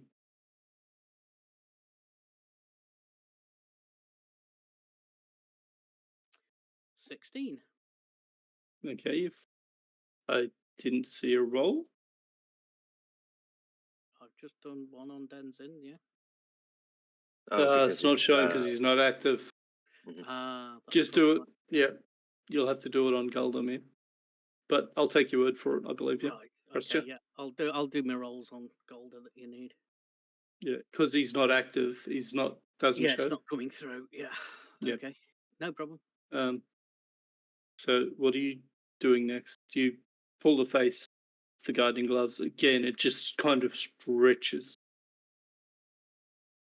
I try and see what's holding it on. So what are you doing? You're just pulling harder. Be specific here. Well, can I see like through the eye hole, skin? Can I see another face there? No. Under it, or is it just flesh? Investigation. Are you looking at it investigating? I really am looking at it. Yeah. So it'll be an investigation check. Not so brilliant roll an investigation. 17. That's fine. Roll a d20 as well. Hang on, I'll switch onto Golda and do my dice rolling them. D20. Oh dear, that's a 4. That is the second fail for that. You see that the bone structure of it seems to sag slightly, and the flesh, the skin that you're holding there, seems to droop and lose a little bit of its elasticity or whatever it is that was holding it there. It becomes more malleable, so to speak. Almost as if it's starting to melt. I'm going to cast Identify.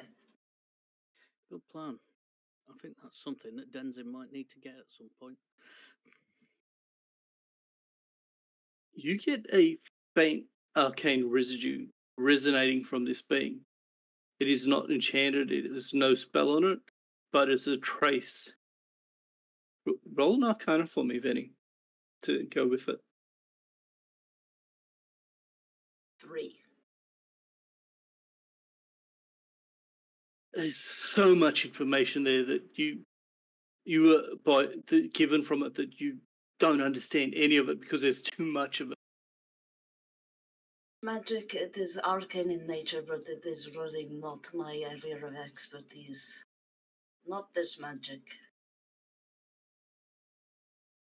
On that, roll another d20 for me, Venny. Each time you guys do something related to this. Can you explain? Third fail. The whole thing is starting to droop, and the next thing, it will basically be a puddle of color and just goop. Do You've not only do got so much.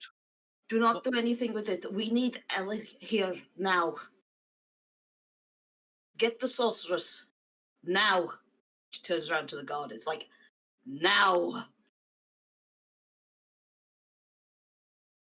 As you're saying this, you see in the distance that guard that had been gone to get anyone that had any authority, running back with a familiar face. You see Tammond Lockwood running towards you at full bore. Tammond is The investigator. Yeah. Oh, awesome. Every time, Tammond, every time we do something to investigate this, it kind of slowly dissolves. We dare not do any more to it. I fear the next one will vanish it completely. But in the beginning, this looked like spitting image of Varis. I thought it was Varis. And then I saw Varis in window up above, so...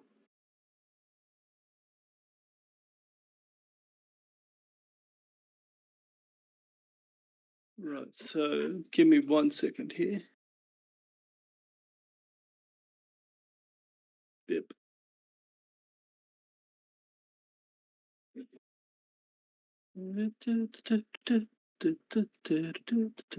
Let's go step outside for a minute. Mm-hmm. You're quite alright.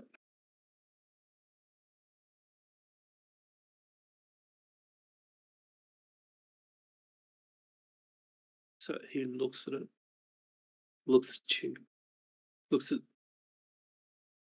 the guards. You! See if you can find Miss Gibblespit, Archmage Gibblespit. You! Fairgrounds. The sorceress, Alifa, Windrunner. Go! See if Titus is anywhere. God, what about that bloody Baseman, Raven?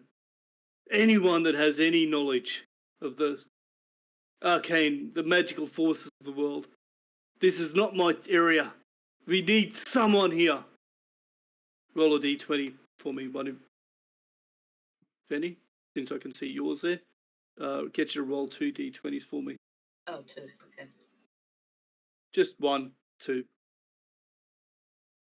11. Okay, 11. I rolled a 12. Yep, failed there. Get Um, one more. Get one more from each of us. Oh, Ash. I was going to use Dispel Magic on him. Just to see if it worked. Roll. Okay. I need you to roll an Arcana. Oh, hang on. I need to do it on Golda, don't I? Nope. Do it on, what's his name, and tell me I trust you. Oh, right. Either that or you can share your screen. Bear with me. It's the same thing on both of them, actually. Then whatever. I only got a 10. As a note, I do have a timer ticking on this. Yeah, I see it. We've gathered. Which has just reset itself for a reason. Okay, it was down to 3 minutes. You've got a slight reprieve while I get it going. I got a 10, Ash. On your Arcana? Yeah. You watch as the whole thing flares with light at this Dispel Magic, and it collapses into a pile of ooze. I told Whatever you was not holding to it. do anything.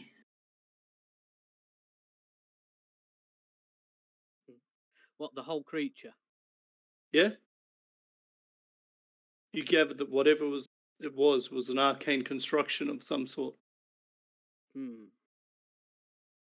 And whatever was holding it together, whatever residue, you've just eliminated.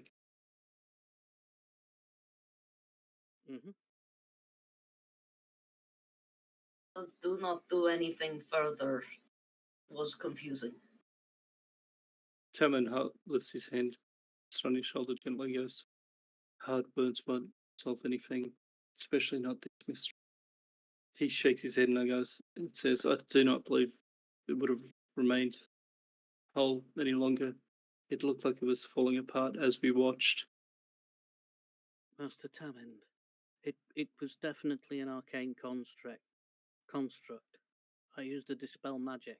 For something to disappear Bill? like that would what? Bill, can you speak up or move your mic a little Coming closer? through a bit too quietly for the stream by the sound of yes. it. Sorry.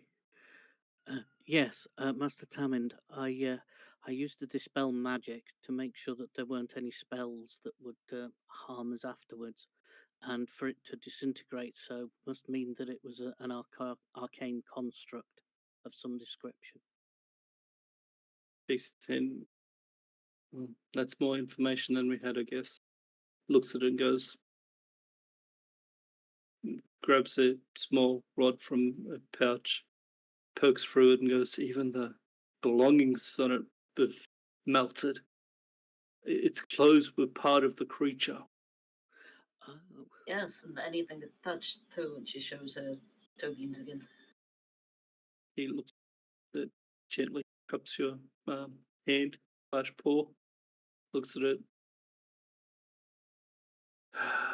I'm sorry that you've come to harm Miss Silvertail. Silverstar? Those stuff. Silver something. Silverstar. One Read of about it, I got to it eventually. I will send for it. At this point, Varis, you are making your way down to see, and you have arrived to see a melted puddle of colour and just ooze at this point. I turn to Varis and just say, Wow, gravity. "No, Master Varis, this was an arcane construct.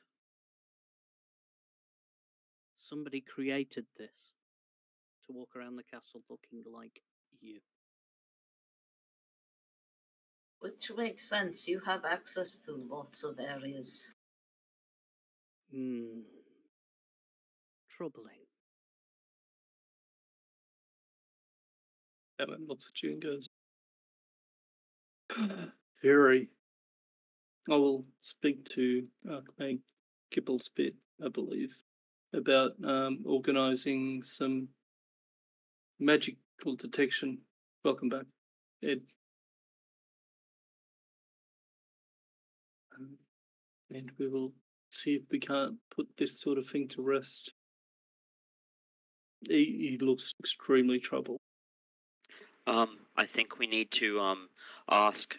We need to question every guard in the facility to see if they saw me within the last 10 hours, and where they were, and work out if it was me or if it was that. He nods and another question you should that would be asked.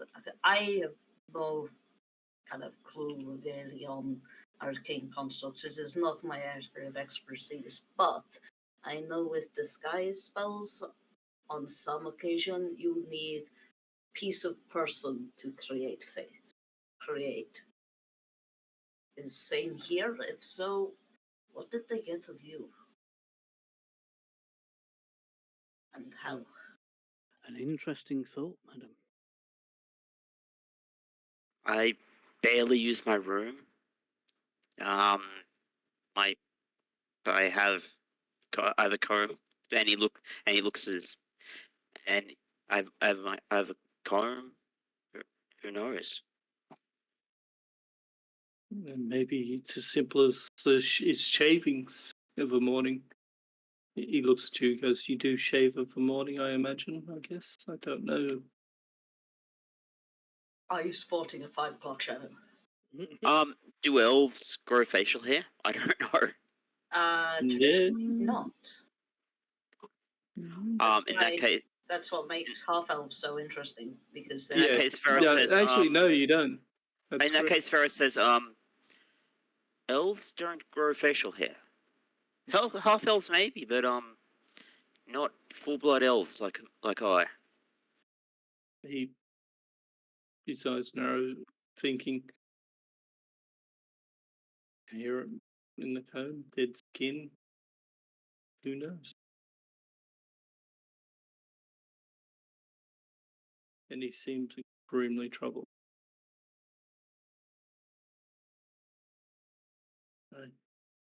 It seems they'll be very busy then. No rest for the wicked, I fear. I will see if I can't have Archmage Gibblespit have a look at this, or the Enchantress and Runner. I would offer help, but I have a show, and this is really not my area of expertise. Nods, looks at you. He frowns, thinking, this is probably going to sound insulting there, Master Gillison, but I would request that you absent yourself if they can do this assembling with you. But ask that you stay away from the keep for the time being. To avoid confusion, we will assume that any you that we see there is going to be not you in that case. You want to stay with plenty of witnesses.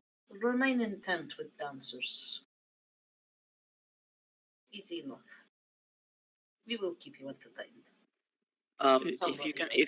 If you can have one of the elven contingent guards near the front of the keep, then, because we have a special code to let them know that it is me there, and he can identify A if anyone else walks in, and B if it's me who needs to speak with Carrick or anyone else urgently. Browns nods and goes, I think I'll request a guard from each of the contingents of the delegates to stand guard at the keep entrances. I have seen you have seal, yes? Family seal, family crest. Unique to you, yeah? Anybody Yes. could copy it, though. Yes, and it's interesting because in fact it was already copied when the first attempt on Carrick's life happened. Did we ever find out what happened with the if a guard was missing with that, or? Hammond looks at you and goes, there was an earlier attempt on Lord Gillison. What was I? He looks at the guards and he is actually angry now. Why was I not informed of this? It was at least half a month ago, unfortunately. More. Maybe you're not in town yet, but several months ago, sir. All right. Out of character. All right, yeah. It was several months Quite a ago, while. but in the keep all the same. Looks to you, shakes his head and goes, that is neither here nor there. How can I do my job without all of the relevant information? And he's looking at the guards. It's not that he blames his guard in particular, but his expression is hard and his expression is frosty. And the guard is just frozen in place in sheer terror. Temund is looking at him without actually seeing him as such. Shakes his head. His eyes are boring into him. No rest for the wicked. I have so much work to do. Well, you four guard this till Miss Archmage Gibblespit or Enchantress Windrunner say otherwise. The rest of you, return to your duties. If I may make a suggestion. Most certainly. If it wasn't by piece of Varis that this was created, then it was by somebody who has seen him. And if they are not here, they've seen him through other methods. This could be reaching, but maybe a ward against seeing for keep. Especially when, well, the conference is so important.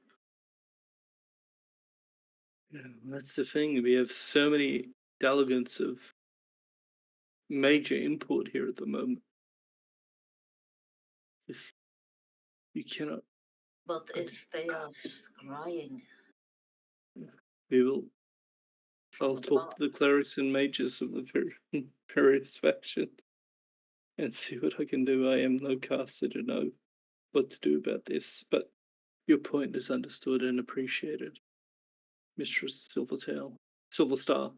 I keep calling you Silvertail, sorry. This is fine. I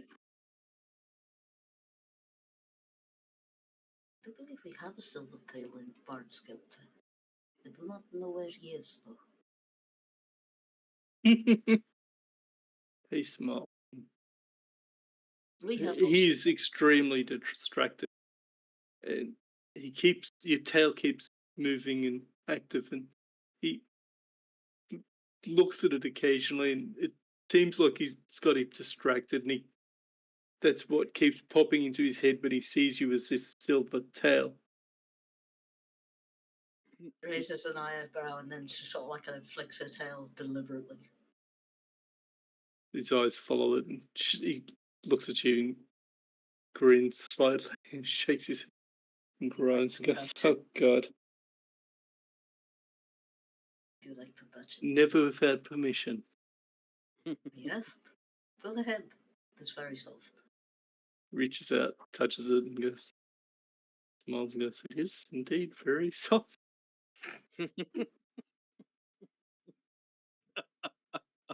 Gently strokes your tail a little bit. Master Tammin? He blinks. Get back to where he is and what's going on. Sorry. Jay just gives a really throaty laugh at this, sort of like kind of head back and everything. Denzin is trying not to laugh at this point. I wish you luck in investigations. If you need me for reasons, I will be around. Either with the dancers or dancing. Or with Mr. Gives a kind of crooked, self-mocking smile as he looks at you as you say this. Hope you enjoy performance later. And she Sure will. sachets off with her tail kind of flicking a bit more than normal. Cannot help himself, eyes locked on that tail going back and forward. Tenzin is shaking his head. It's such a fluffy tail. Temmin shakes himself, looks at you and goes, "It is a very fluffy tail indeed, sir." "Was there anything else I could help you with, sir?" Possibly. If I can be of any assistance at all, I would be happy to help you if you need anything doing.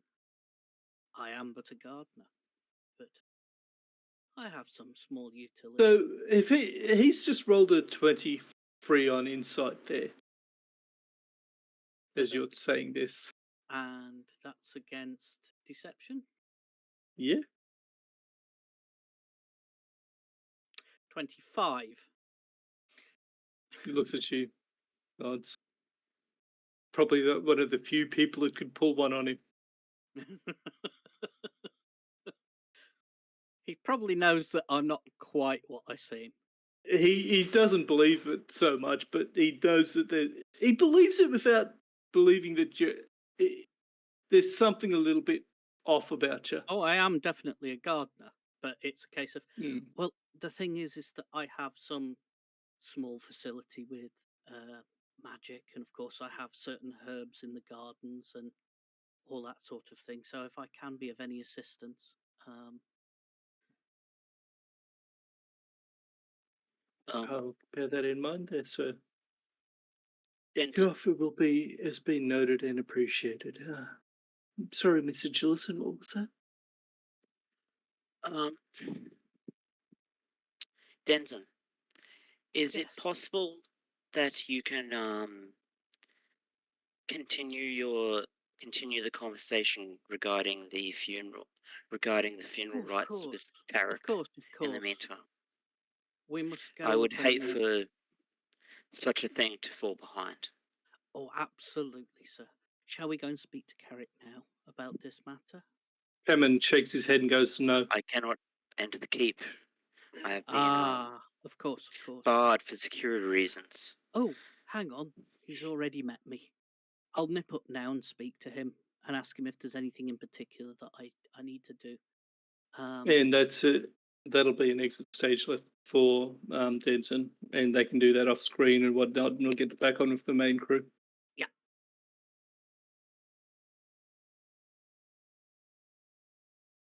Varis, you are being very politely told,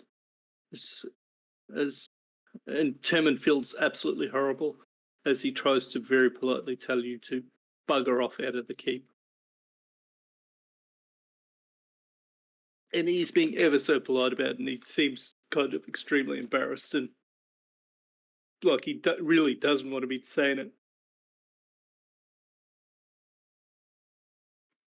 I shall go to the dancers in A2. It is A2. Yeah, I should go to will the have a dancers in servant. A2. Listening goes, I will have one of the guards and a servant bring your things from your room to you, sir. Very well. Can you and as far as this goes, I hate to ask. Can this can you make sure it is a servant of a certain intelligence, as there is a book in my room I need to transcribe for my uncle. It I'll is see in what a I can do. language that virtually no one understands, and I'll see what I can do.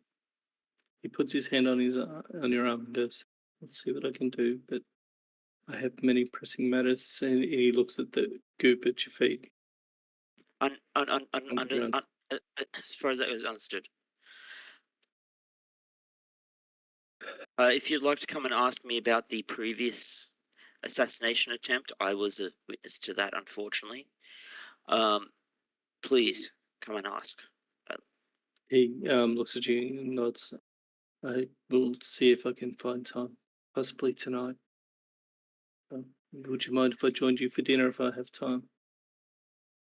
I'll send a message if I cannot make it.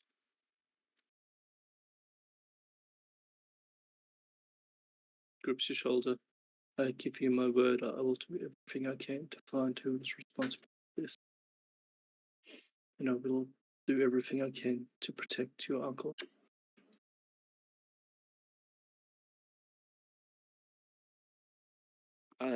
Please make sure you inform of the plan that I'm not to approach the keep, just in case any interloper should get past.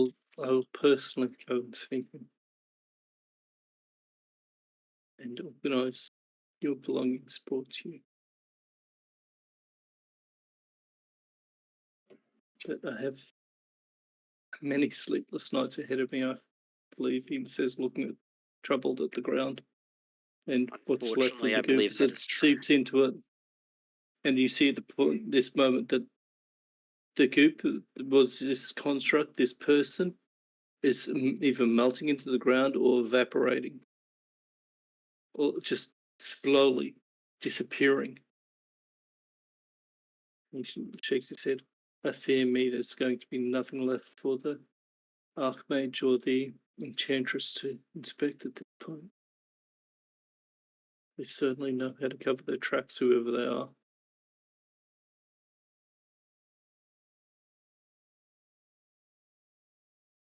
And we will roll for a break there as Varis heads out of the keep back to the tents.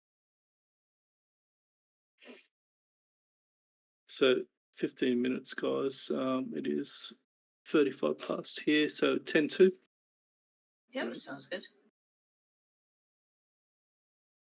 Agreed. And God, 50 PM AST. I did not expect those athletics rolls from you. I thought the guy was going to just disappear off your radar completely, man. Haste for the You win. guys, not even that, man. Your roll with that haste was a bit meh. It was. Yeah. He saw that you were moving quicker, but buddy, the way that Varis is bearing down on him, he's running like a bloody champion. Yep. Anyway, I'm assuming we're.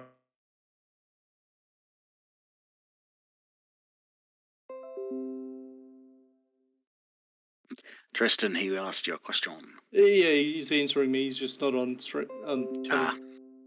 He's pressed the wrong button, probably. Right. So, 10-2, guys. Mhm. And I am trying to share screen time as much as possible. It's just a lot. Yes, I was going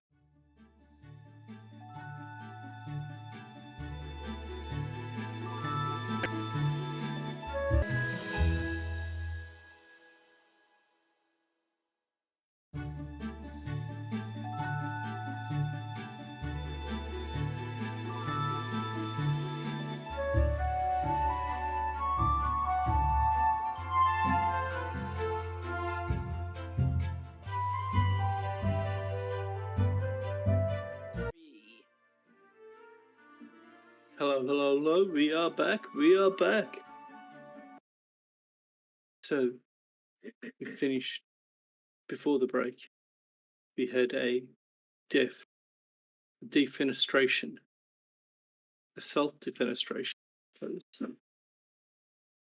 by someone bearing Varis's face. That wasn't him, whose body slowly melted into goop and evaporated, disintegrated, was absorbed by the ground, somehow vanished, eventually leaving no trace. Tamman Lockwood, investigator extraordinaire, student of Jindalun, and Sergeant Buddy. Oh, what the hell's his name? I should know this name. He was a bloody huge character in the first campaign. I can't believe I can't remember his name. My God, what's going on? Does anyone remember his name? Please?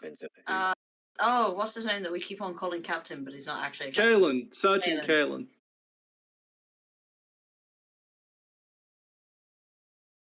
He's not a captain. He was not a captain.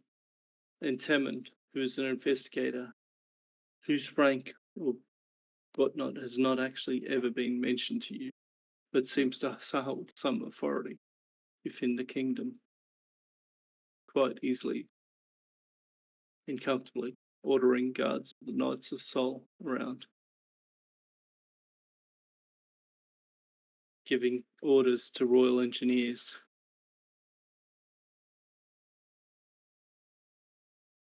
Varis, Jadis, you make your way back to the tents after the disturbing encounter with this imposter, this doppelganger, this arcane construct.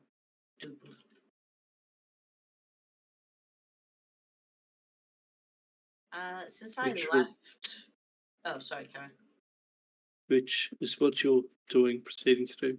While this is happening, Golda, Colwyn, Tenya, you've finished your meeting with Jack, and you are doing what? Tanya is just following the other two. Colwyn, what are you doing?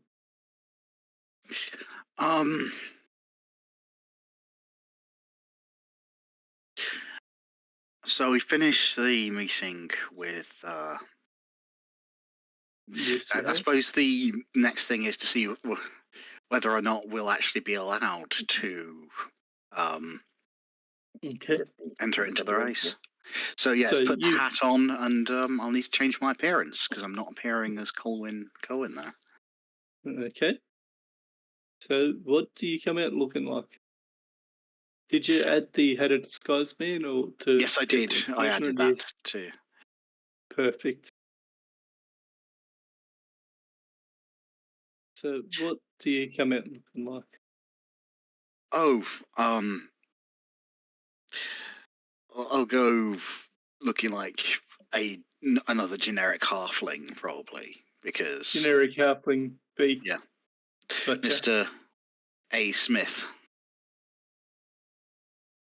A. Smith, gotcha. He's A. Smith.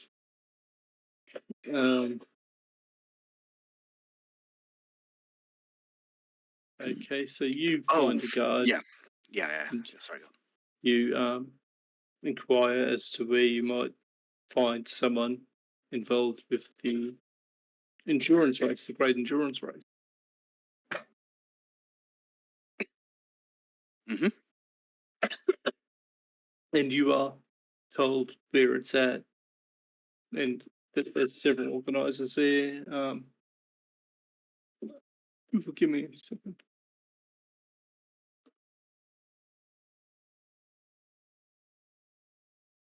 I swear I should have had this ready, but apparently I don't. Bippity boppity boop. And you were told to look for a left nickel gas. God, I love name generators. Bip. There you go. DM'd. Who is one of the major organisers for the event. And you are told that it is out near the horse corrals towards the desert on the eastern side of the camp, the tent city.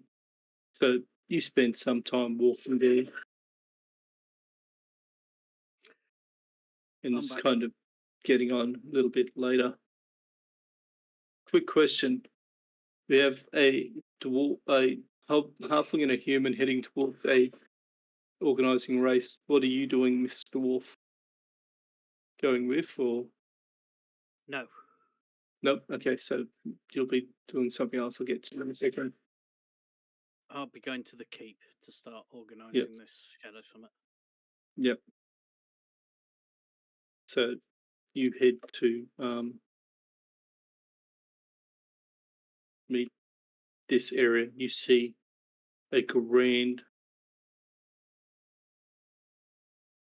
Basically, they've painted what looks like a checkered pattern on the ground there. This to the north of where it is, you see giant corrals of horses. So many horses. You see dragonborn riders taking herds out pasture to the west and north. Far to the south, you can see and dust rising from the giant herds of cattle. You see again more dragonborn riders starting to move herds across the desert. Cattle that have been sold.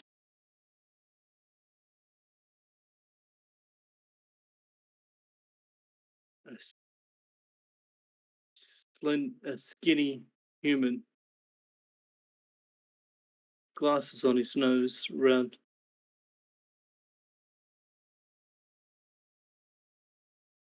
Very shiny metal, wire and glass. Look up as you approach.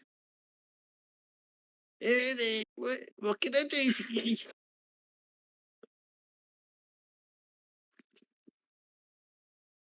G'day, folk. I'm interested in seeing whether or not I can get in on the horse race. I've got a bit of an unconventional mount. What do you mean unconventional there, sir? It's a artificial construct. So it's not a horse at all. This is a horse race, isn't it? Yeah, put onto display mounts that are for sale. Sorry, I didn't get a word of that through the voice you're putting on. This is a horse race, you see. Put on to show mounts that are for sale.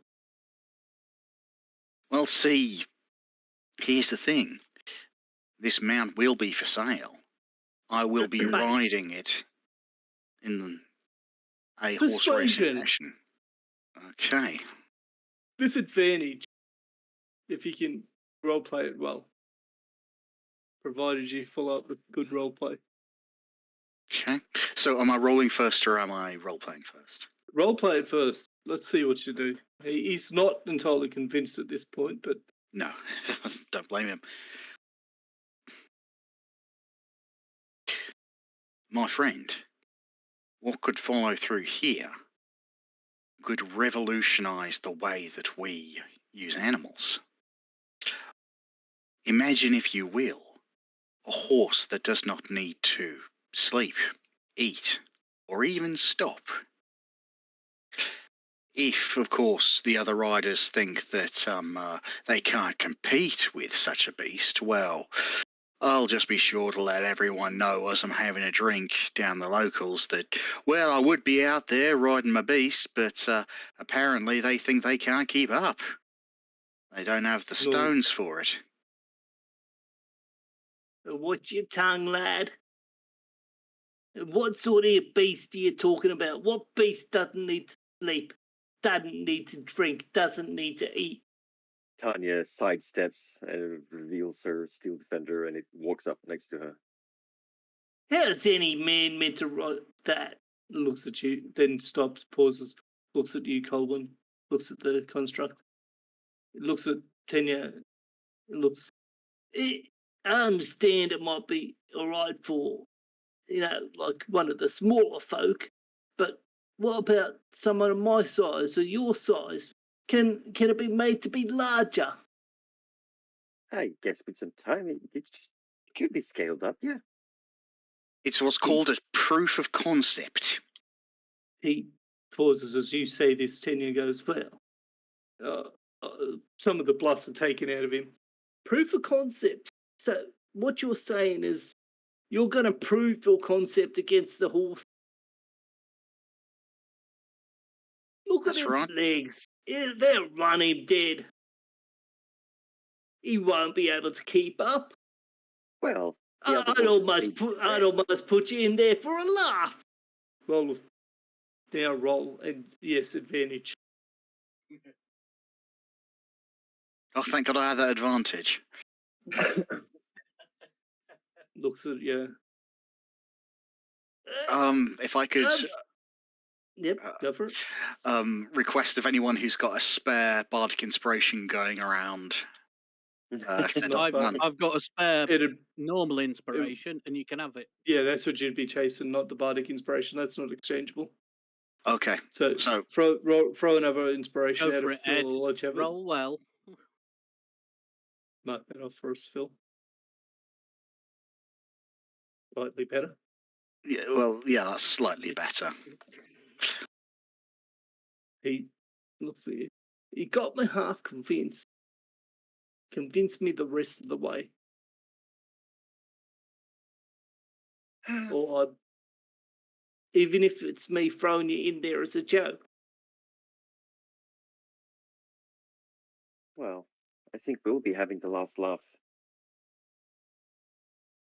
Think of it this way. If nothing else, it'll prove that no one can challenge the greatest mounts in the race, that there was, for 1 year, something a bit different, something that got people to have a laugh, to throw people out there, to make them think, to make it memorable. Even a failure.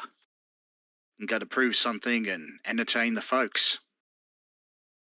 No need for roll. He starts nodding along as you say this. Well role played.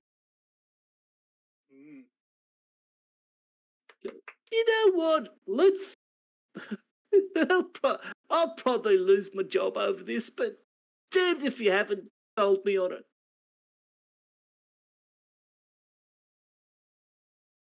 Very well.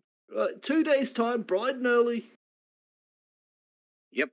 I'll arrive with the costs of entering on it. Yep. Normally the fee would be 1,000 gold, but due to it being a bit odd, I got to charge you a little bit extra.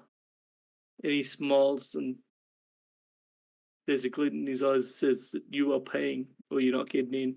Mm-hmm. Call it 1,200 gold. 200 golds for the extra beneficence I'm showing.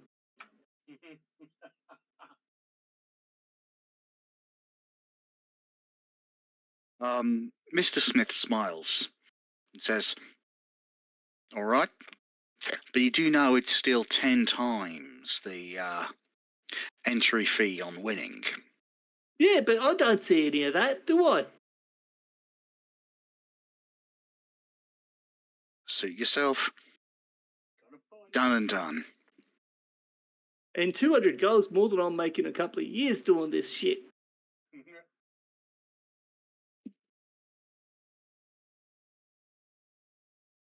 $200 gold I could almost retire on.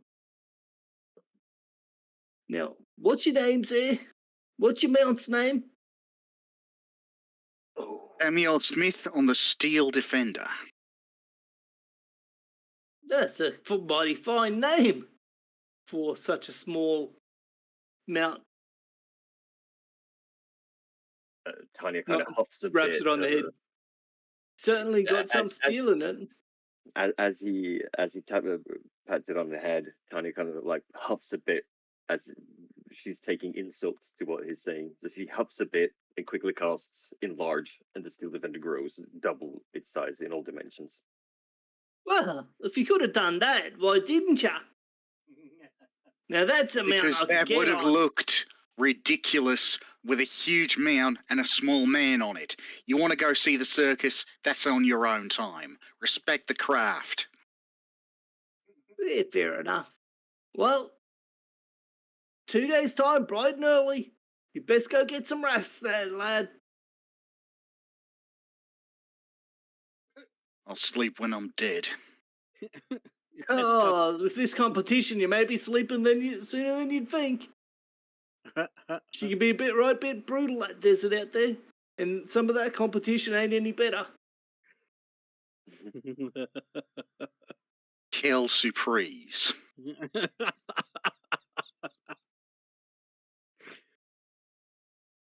So he takes his ledger there, jots your names down, name of your mount, and he looks at one of the columns, goes, breed, looks at the Steel Defender. Other. What? Other. What breed it is, it's other. Other. As we turn to leave, the Steel Defender kind of like lets out a huff, like right close to this guy's face, and like 2 seconds after, it shrinks down to normal size. And turns to walk away with the rest of us. Doesn't even pay attention. He's turned away at this point. A lot of paperwork going on. A lot of work to do. Oh yeah. So you guys, need where to are you scrape heading together to some after more that one? gold. I can get. I'm going to need to get 200 gold from Jack. I'm going to need to get some more gold from some other people, or take it to the family fund because I'm short on just about being able to enter. On that note, that pouch of gold that you got tossed at you by the orc. That's the point, yeah. Have you taken time to count it? No, I haven't. I'm gonna need Roll a to. D100 for me. Where can I find a D100? Should be on the page here, man. It's two dices. Oh, 2 people speaking at once can't. Yeah. On your left side, click the dices, and then 1, 2, 3, the 4 up, the double dice. Gotcha. Thank you.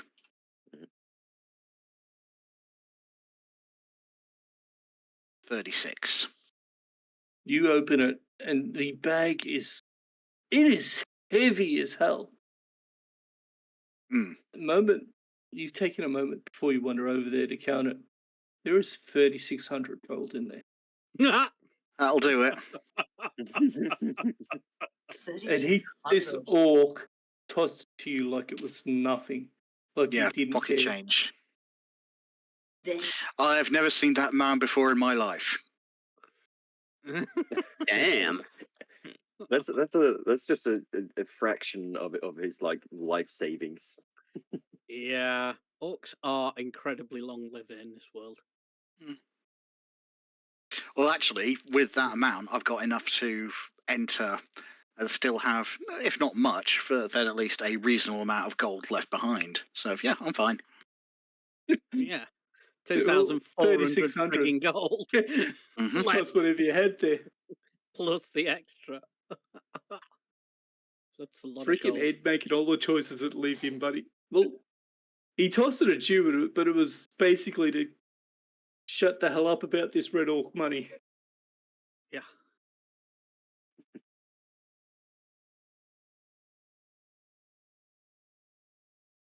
So where are you headed from here, guys? As a note, just so I know, when I come back to you. He's probably actually just going to go off and take a break for a bit and think. He's going to need to talk to Tanya later about basically going over logistics, getting everything saddled on there, and what have you. As a note, it is getting into the afternoon as well. Hmm. Because it was quite a walk from where you were to the outskirts of the city here.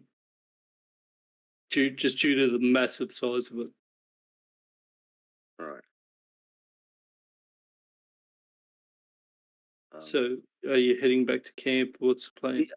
Yeah, heading back to camp, Yeah. basically. And also, because more than likely there have been other things happening with the other people, so I need to see what they report back. Tanya, you doing the same?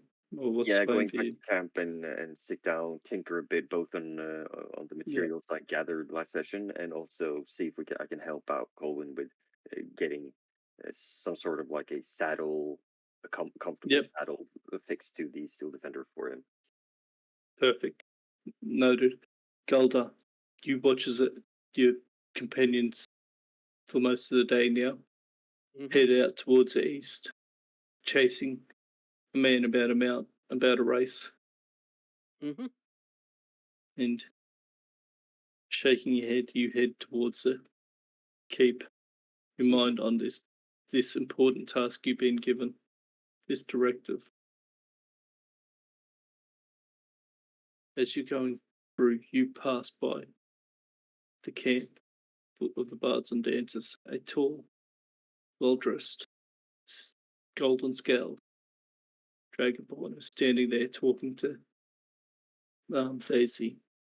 As he sees you want to pass, he waves at you to get your attention. Oh God, am I going to have a conversation with myself again? Right. No, that's fine. I'm piloting, Jin. Don't worry, I'm not going to ask any of you to pilot any of the cartographers. That's my problem. Thank God for that. 3 characters in an episode's a bit much. Anyway, not that I haven't done it before. Yes, he goes over. Young Master Darkfist. Yes, sir. And who might you be? Someone that needs a conversation with you. Would you mind walking me to the keep? Of course. And you see him. He's an older sort of dragonborn, getting on to his middle years. Richly dressed silks.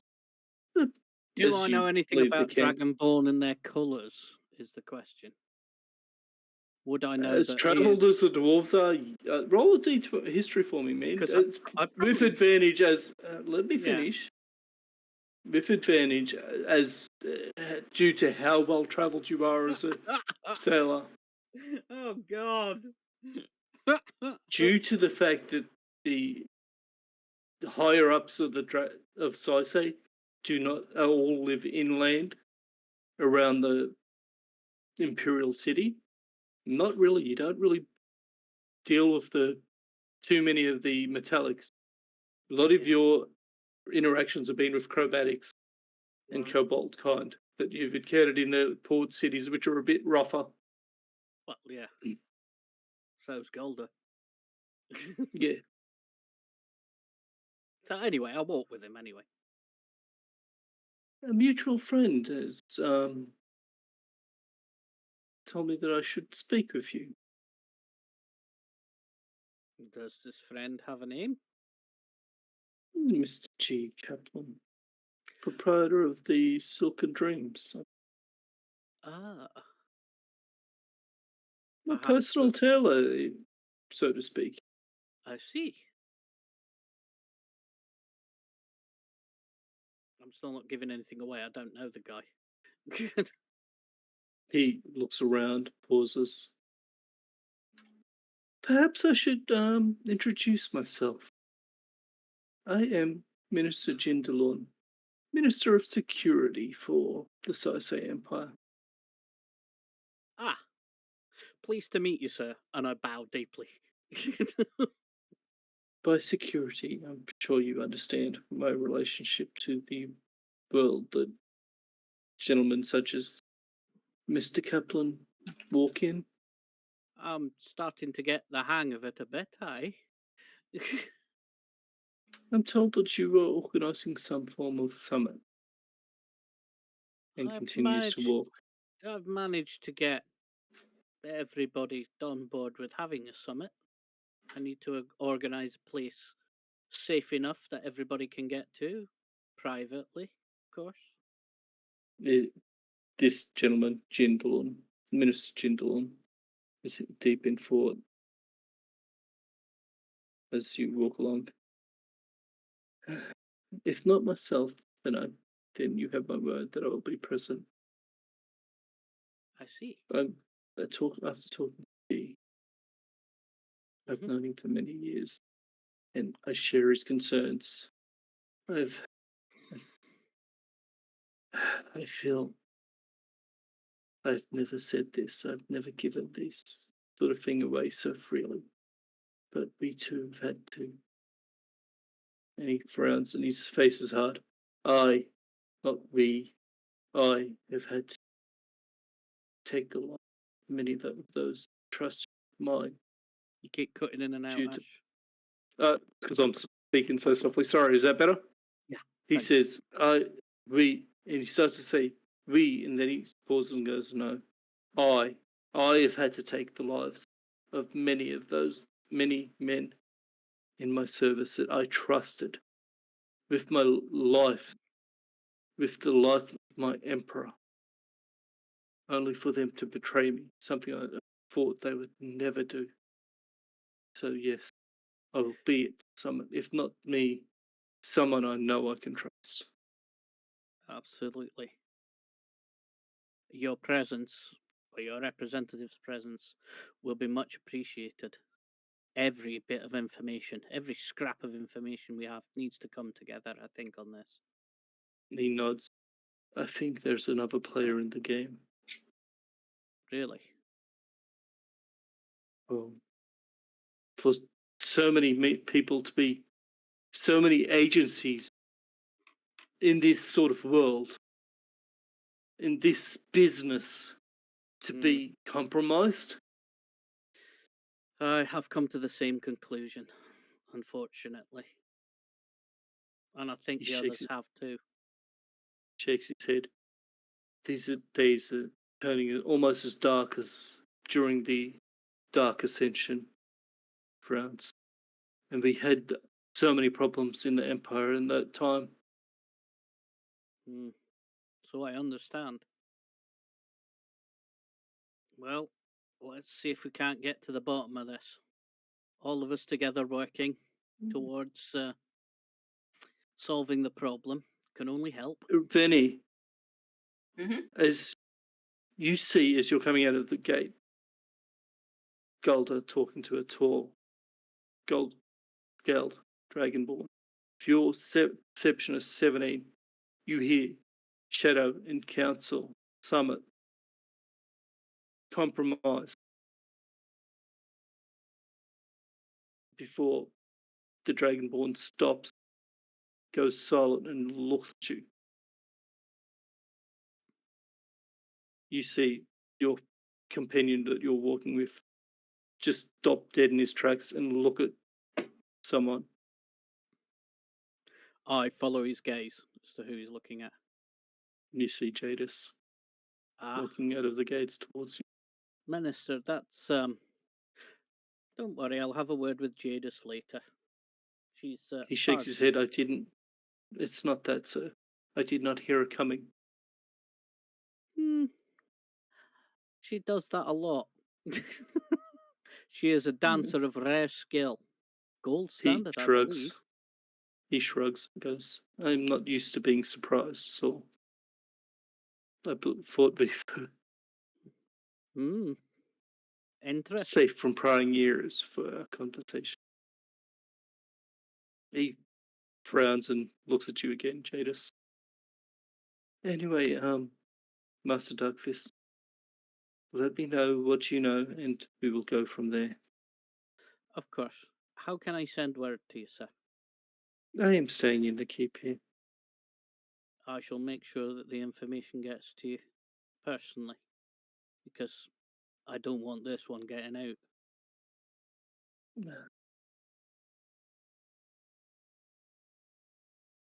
So he pauses and goes, who have you?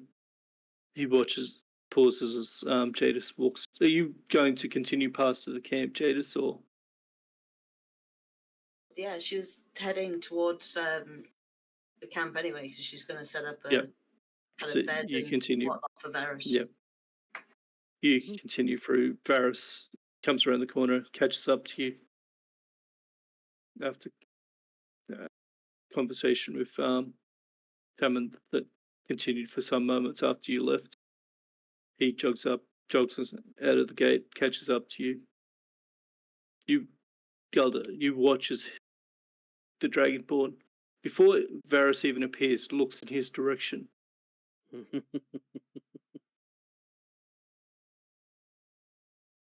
You don't hear anything to draw your attention, but he obviously did. And sure enough, moments later, Gulda, you see Varys come around the corner, jog past to catch up to Jadis. I just sort of Gives you a slight wave at wave. him. Yeah, I'll wave back. Can I just ask Jadis to do a history check for something quickly? Okay. Yeah, sure. History.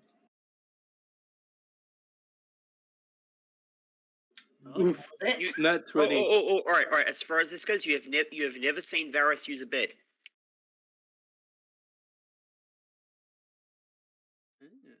interesting. I may not have seen him, but I'm going to set one up anyway. Alright, just yeah, never mind. Continue then. Wouldn't be a bed, it'd be like cushions, mattresses on the ground sort of thing. Tent set up. Luxurious as hell, but still a tent set up. You glamping me. It's basically a kind of more of a futon than a bedroll, but still a bedroll. Yeah. Basically, you guys are glamping at the moment. Pretty much. I've got a nice warm castle, thank you. Anyway, back to Jin. He looks at you and goes, well, I will leave you to your was he asking me who was attending? Yes. No, that he's over his surprise at sneaky kitties. So well, I've managed to persuade the Thieves Guild, the Crownsman, and the Shadow Hand. The Shadow Hand. Crownsman. What about the All Trade? You said the All Trade? The All Trade, the Thieves. And the Imperial Intelligence Agency. What about the Assassins Guild of Earl's Bay? Now that one I don't know. Would I have heard of them, etc.? Well, they've been mentioned several times as being part of the group that eliminated the Shadow Hand. Yeah. As to how to contact them, etc. No idea. And I sort of relay this to Jin. I know of them, obviously, because my clan's from Earl's Bay, well, across the water anyway. But I wouldn't know how to get hold of them.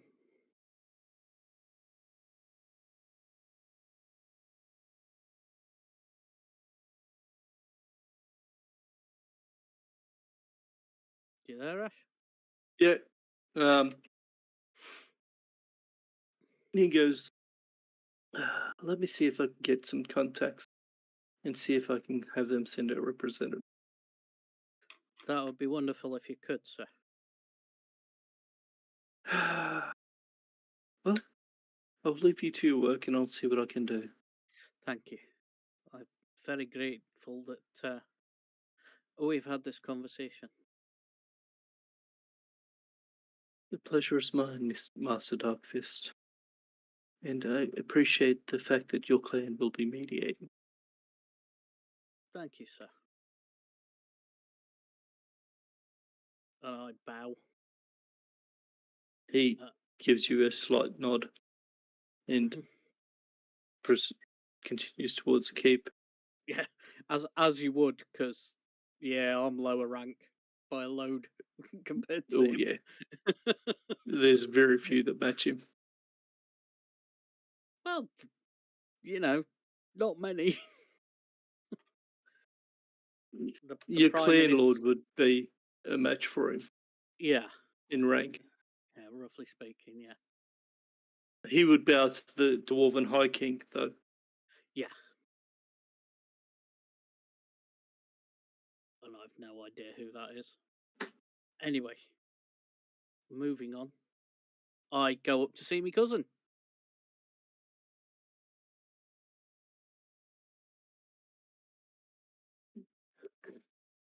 You go upstairs, back down to random roll, back down to my notes. What's your damn cousin's name again? Doran. Doran, okay. I knew it was something D. I've got that many names and whatnot swirling around my head. We know. Again, you just barge in through the door again, I guess. I knocked this time, actually. You knock? Yeah. Who was that? Oh, I don't know. Some bright numpty. Come on in. When did you ever start knocking? I just thought I'd do it this once for a laugh. That's right, you are a numpty. What can I do you for? I got your message. Feel free to torture the fucker first. And I close the door and go and sit down with him and just go, right, I managed to get hold of all the intelligence boys. Well, you're asking for a bloody, I say, necktie, aren't you? Aye, one of them was from Saisi. The head of Imperial Intelligence, no less. Well, screw me sideways till Saturday. Good old Minister Jim DeLune. Aye, that was the one. He's just literally had a word with me. Shaking his head. And I've managed to get the All Trade. I've managed to get the Crownsman. I managed to get the Shadow Hand all on board.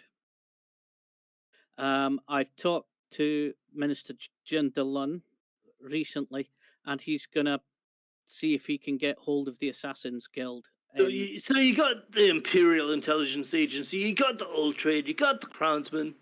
The only one I don't have yet and the Shadow Hound. I thought they were dead.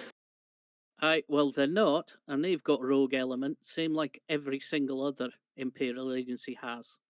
I've had a word with all of them, and they've had to, let's just say, put down quite a few of their members because they've gone rogue. We all suspect, and we all think, that there's an outside hand at work here.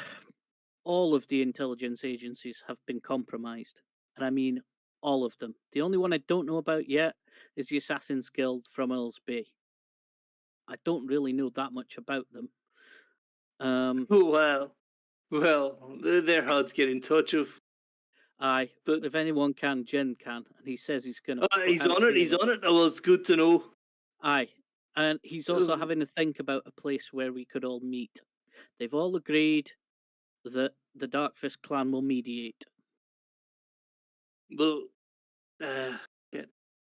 Maybe I'll have them set up a tent somewhere and bloody set it up as a meeting hall. Aye. I think and if anyone asks, I'll just crack their skull and tell them to mind their own goddamn business. If they get through my gods, good on them. They'd have to be going some to do that. But yes, so we keep it quiet. I wanted to keep you informed, obviously. You are my chief. I think possibly that you should be there to. Oh yeah, Yeah. I'll be there. You and me, we'll break the skulls of these clowns and make them make nice to each other. I think we can, if we can get everybody just talking to each other, and just get them to share what they know. It doesn't have to be really specific, but just the general feel, and just get them talking on that first, and then we can really get into it after. But we need to get them working together because this is a threat to everybody. It sounds like a bloody shit show, is what it sounds like at the moment. It sounds like they've let the bloody green crew into the ale stores and they're trying to sail drunk. I know. That's certainly what it sounds like, but I don't think it is. I think it's something more sinister. These guys, whatever we might think, they're not idiots. I mean, you know Jin, I think. And I know, bloody, a lot of them. And I know that they're not stupid, lad. I'm just saying they're sailing blind at the moment. But the thing is that they might all have the piece of the puzzle that sheds some light. If we can put them only all, hope. I sincerely hope so. I hate to think of someone taking control of even one of these agencies. You know. But the thing is throwing that someone down and taking over. They are aware of it.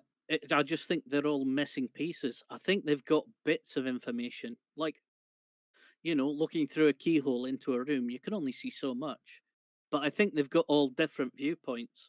So I'm hoping, and I think I'm right in this, that if we get it all together, we'll have something of a picture.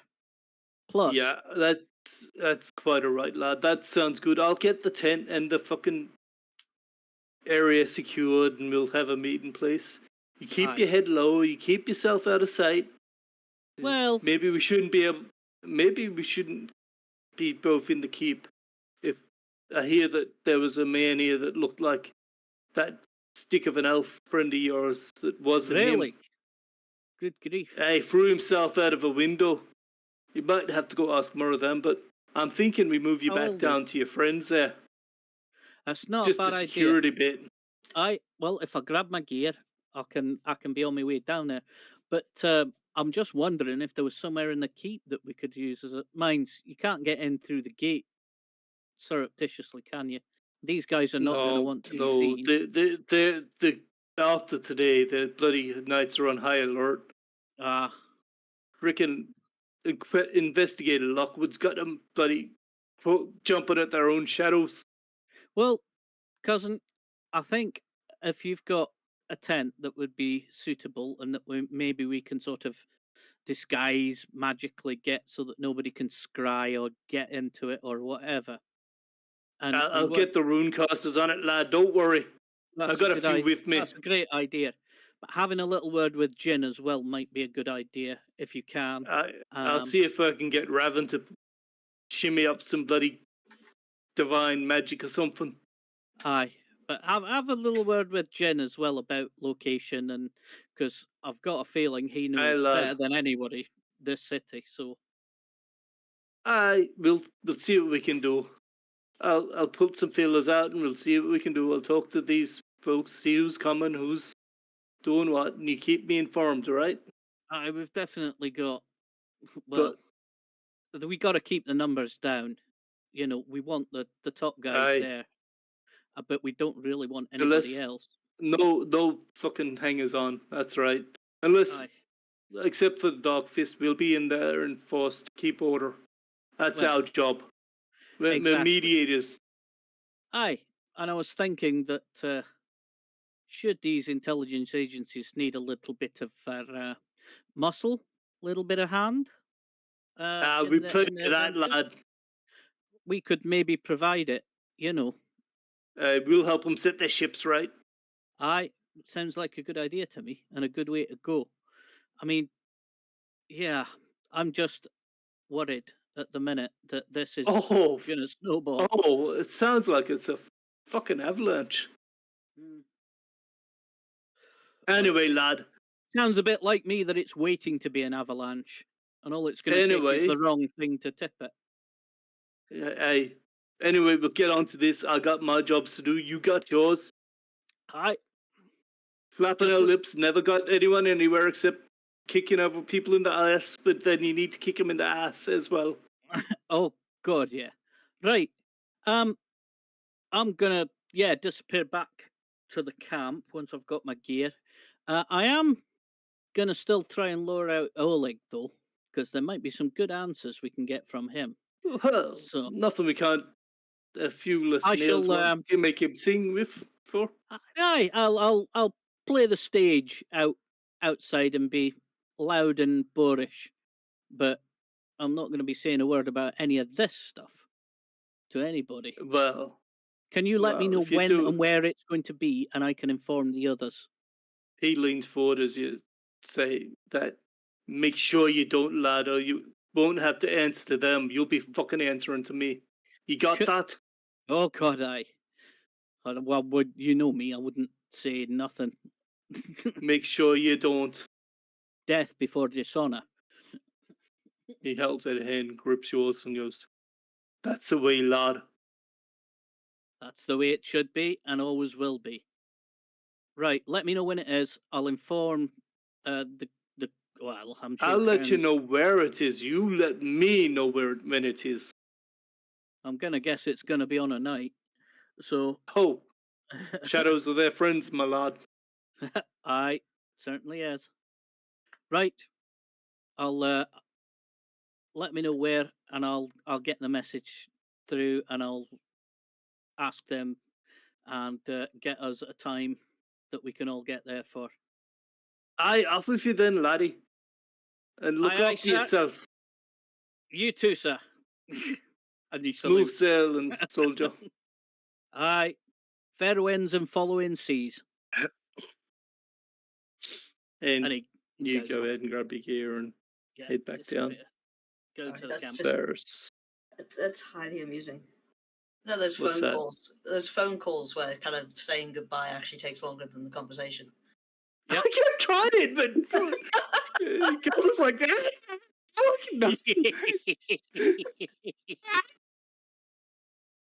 He was doing it on purpose. Yeah, I know he was. It's about to be a second person come flying out of the window. This is it. You think you're furry tempered, your cousin's worse. Oh God, yeah.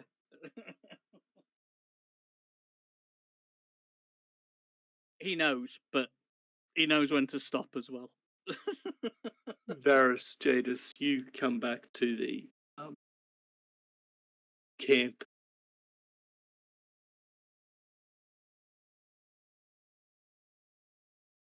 Yo. What he's doing? You come back to the camp. Where do you go from there? What he's doing? I'm assuming that I would have thought that I'd get there first because Varis stayed a while. Yeah. Go see something. So while he wouldn't have put up to you till after you were at camp. yeah, so while sort of like I've been waiting for him to kind of turn up, Jadis has been sorting out a kind of basically a spare tent for him. Yeah, it's not too hard. There's actually probably tents here that aren't actually even occupied at this point. Well, You were we've given got- quite a large sort of area, and there's spares of everything. Well, yeah, Did you? there's spares of everything, but also we've got two less now, so I've basically Yeah. I kind was of going to mention that. sorted out one Yep. of their kind of tents. So I when think Varis, I think in this case it was their one tent. their one tent. So when Varis kind of turns up, I'd sort of like kind of beckon him over to a tent.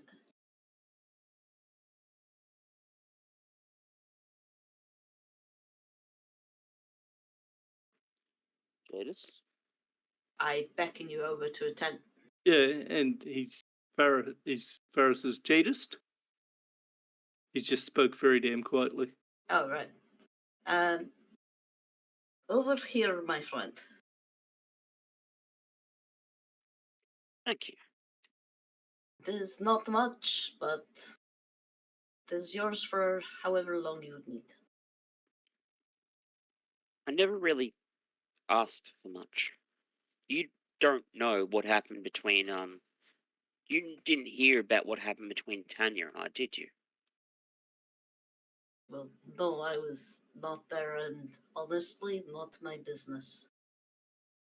If you need ear to listen, I will be here to listen.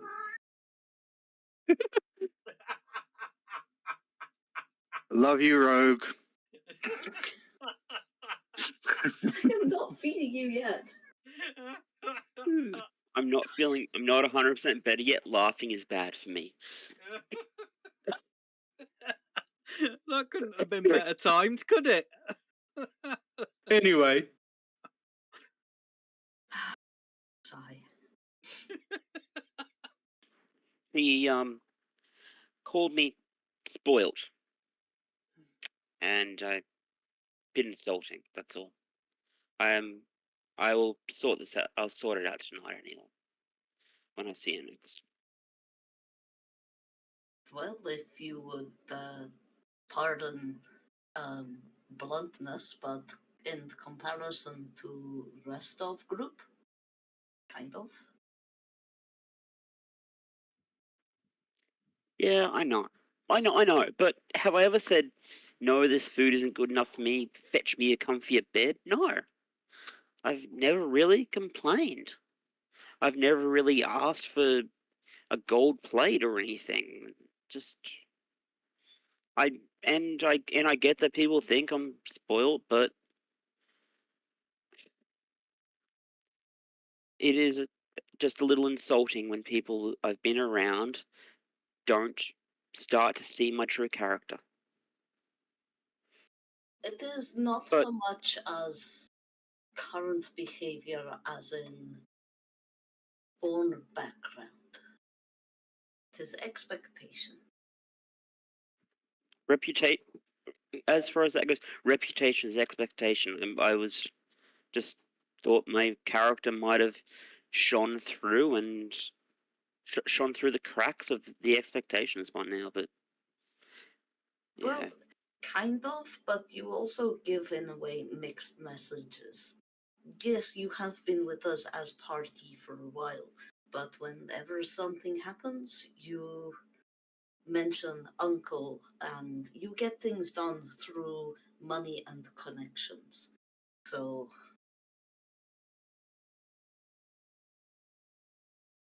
if that makes sense. But it is what we see.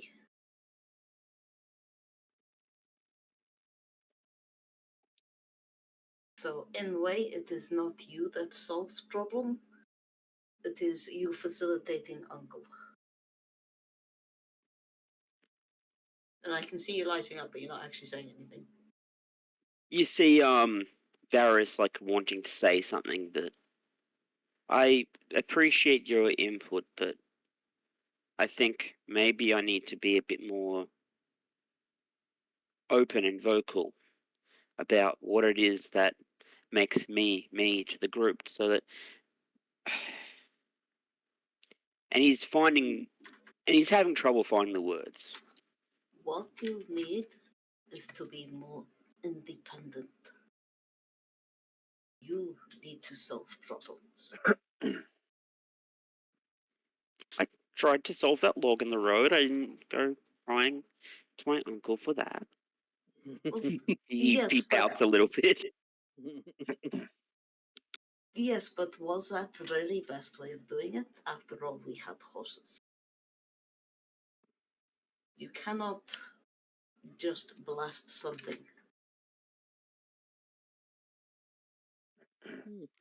I think I need to have a chat to I want to have a chat to everyone tonight anyway. To do what? Chat, talk, I would rather not. I would rather not. Nothing personal. I would rather not. I would rather not have this conversation with you and then have this conversation with everyone else. It seems something I need to talk to everyone at once But about. does words help when you will need to prove it through actions anyway? Is there a need for I understand. I understand actions are needed to back up my words, but if people do not look for my actions, people need to know to look for my actions through words, maybe. Not necessarily. If you need to point out something, then really it is just showing off, which is where misinterpretation comes in. So no need to speak. Do not speak. It draws attention. Then use action to do it for you.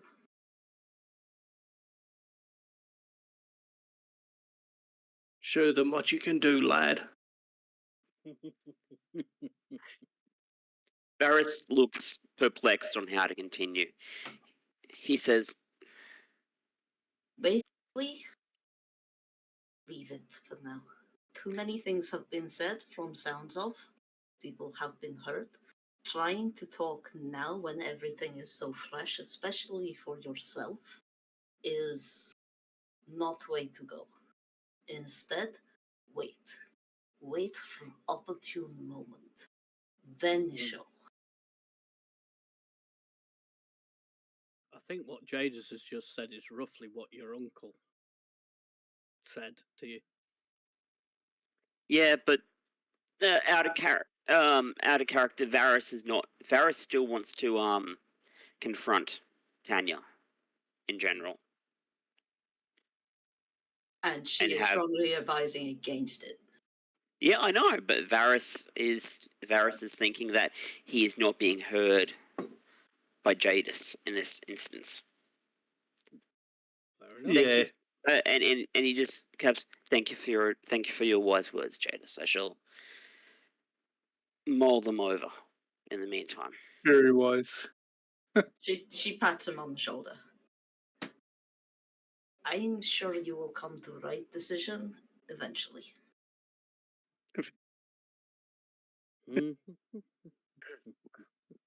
Wise. At this Very point, Golda turns to Cam. Ah, Jadis, you about? I am in here. Okay. And he goes over. Now, after some interesting discussions with my cousin, he doesn't think it's a great idea that we're in the keep together. So, looks like I'll be slumming it out here in these fantastically luxurious tents with you lot. Fine, more merrier, but be warned, do not try and get my dancers drunk. You do, I will skewer you myself. Would I? Yes. I would not do such a thing. Yes, you would. Liar. Actually, I've left the dwarven ale back in the keep, so that will not stop you. I know this. Well, aye, you've got a point. Okay, I just need a tent to put my head down, Jadis, and I promise I won't get them drunk. Jadis, with your perception of 70, you can actually still smell the alcohol on him from the competition today. She leans over and takes a kind of very obvious sniff. Aye. You have not left it all behind, but it's fine. Hey! I will get you coffee, and she'll head out the tent. That was from before. Come on. It got me 50 gold. I will get you coffee. Oh, all right then. Bloody. I think you mean cave, but Cave. anyway. Yeah. So he goes to his tent and dumps his gear. And the question is are you looking for a private tent or a shared tent? Private. He can big tents. Varis if he wants. Dear God, no. The two rich boys don't want to stick with each other. It's not that. Varis would actually Varis. appreciate the company out of character. Oh, fair enough. But I think Golden needs he does need his own space. Whether he's going to be in his tent or not is another matter. Yeah. You know, he's quite sociable, really. So he goes and dumps his stuff in his tent because Golden can sleep anywhere. It just doesn't matter to him where he is. So on a ship, you kip wherever you can. Yep. You know, so he goes in there, and he's probably one of three that actually had his own quarters. Yeah. I imagine. So it would have been a bloody cubby, basically. Oh yeah, it would have been to a the cupboard. rest of them. Yeah. I imagine half the tent Tanya's whatever tent Tanya's staying in. I imagine half the tent looking like a friggin' workshop. Yep. But he at hasn't this seen point, seen Varis for a while, so he's going to go and try and find him, his Golden. At this point, you guys settle in. Camp starts working towards making dinner, whatnot. Basically, conversation. You've Colin, Tanya, you are other side of Dune City. You still got a ways to walk. So you go and see Varis. You said, "Hi, Varis. Golda, how you doing?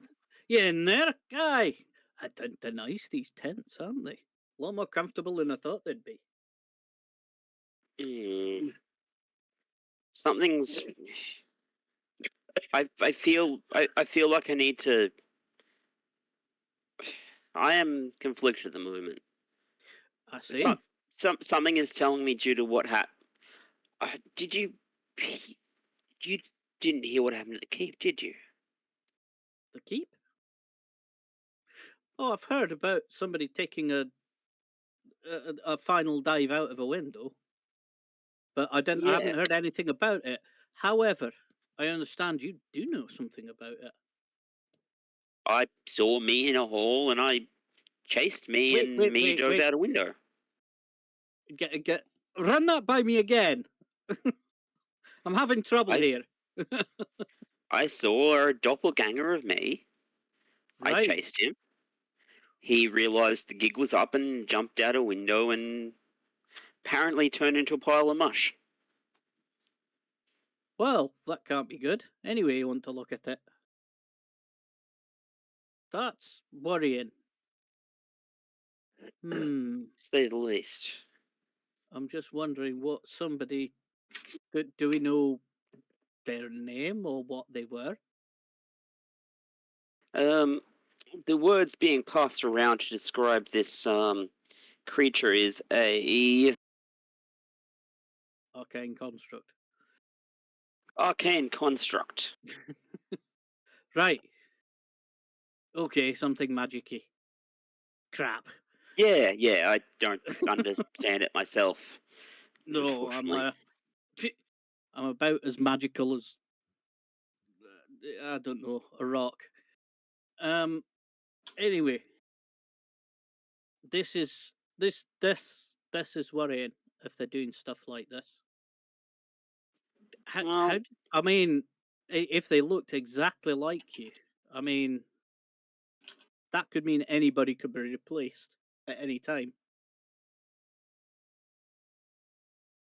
That's what's worrying me. And it worries me that they're trying to get information so that they can sabotage the conference. I have faith that Tammond will reorganize the conference for that, but I have been Tammond's good, but these guys, if they look exactly like other people, how's Tammond to know? You know, the only way you can do it is by hitting everybody over the head and seeing which one melts. You know, you don't want to do that. I have been asked to. I'm going to stay away from the keep for a bit, and so thus, if I come looking around the keep, they will know without a certain phrase that it is not me. Ah, clever. I like that. My cousin, my clan chief, he's asked me to not be in the same place as him, so that at least one of us would survive with certain knowledge about everything going on, so I can inform the rest of the clan if I need to. So I'll be staying out here with you guys as well. It's just, everything seems to be coming to a head at the moment, you know? And it's still what 3-4 days until before the Until- summit for I all know. this to go wrong. I know. But We shall have to be vigilant, Master Varis. we shall. I've got no doubt that we will be. Aye, we'll keep our heads together and keep everybody in the loop, just so that we can find out who these buggers are for a start. Hopefully we can get hold of Oleg and knock some sense into him at some point. I mean, I doubt it. He'd never had any sense anyway. But we need answers. That being said, Aye. I have been. Tarek has convinced me to be seen in public, and assuaged my concerns about competing. Oh. Ooh. Do you fancy joining us in a grand melee? Because we could really use you there, to be fair. I mean, I will, and I will, and I will be wearing, and I'll be wearing the shiny, and I'll be wearing the shiny golden petals of the Gillicent clan proudly in this. Nice. I like it. There's nothing wrong with a bit of shiny. And I'm going to be loud brashing out there because we need to smoke Oleg out, don't we?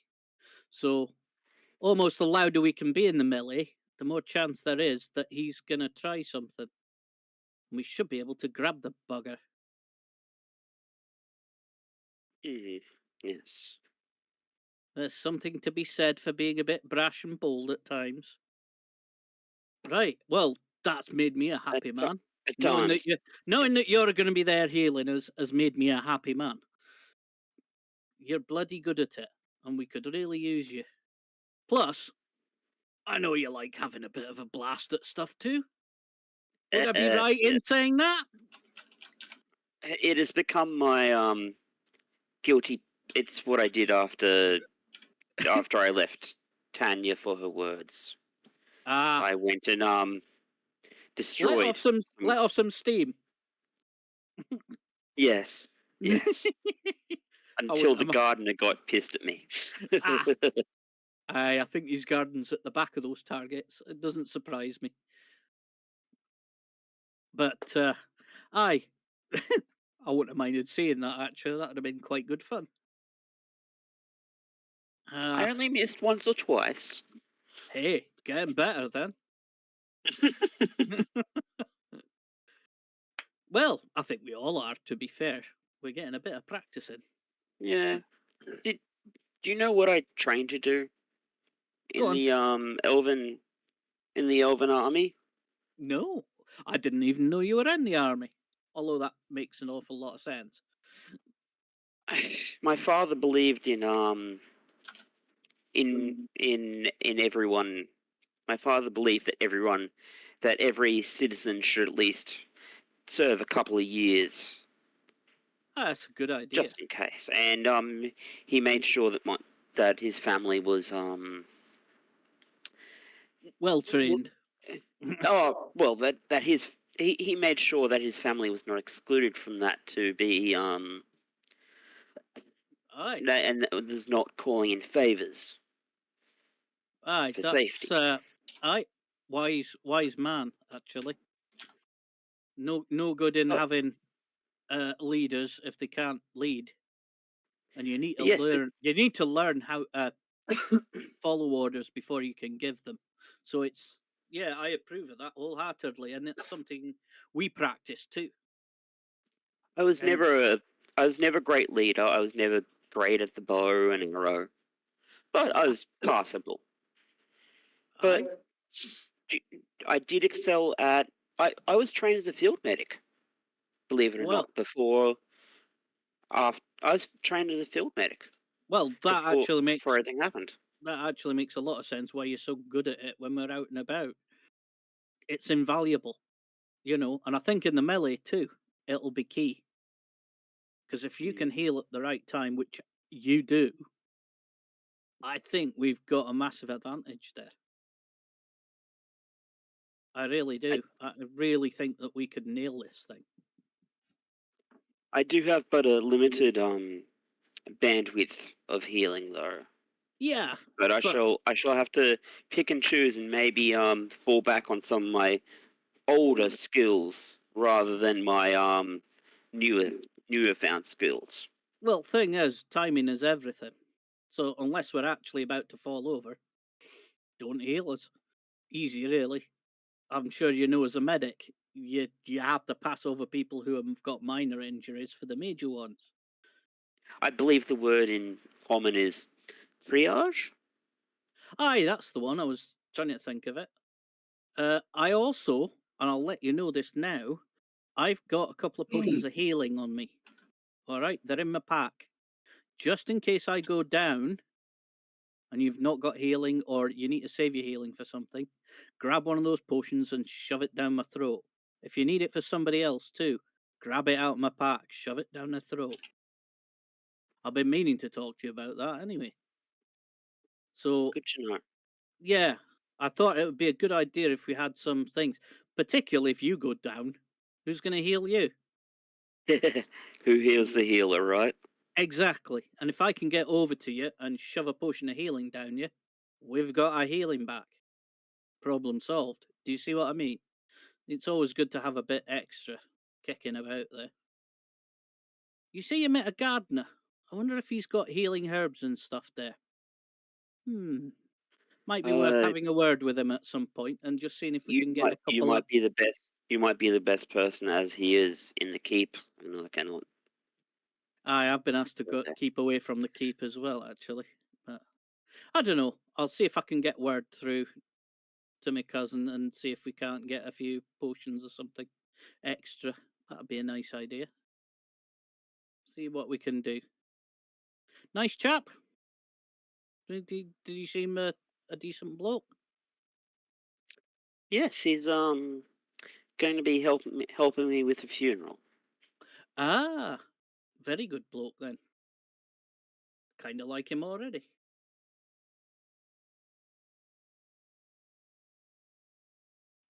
Right. Shall we go and get some dinner then? Yes. And I'll try not to drink anything because I had a drinking competition earlier.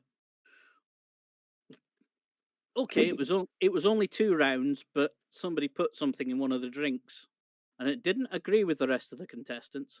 I think I have to go back tomorrow to defend as a champion. I'll probably be quite drunk tomorrow.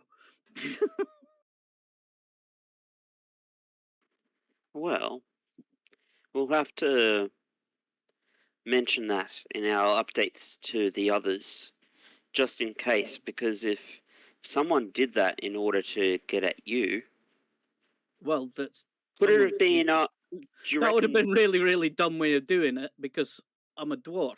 We don't really have a problem with poisons, if we're being quite honest. So true, and Oleg would have known that. So yeah, I would. So it possibly wasn't an attempt on your life. To be honest, I think it was just that the beer was off. If I'm being honest about it, it made everybody go green and then projectile vomit, which I must admit was very funny, but a bit unfair for me to just win on those terms. So I've agreed to go back tomorrow and do it again.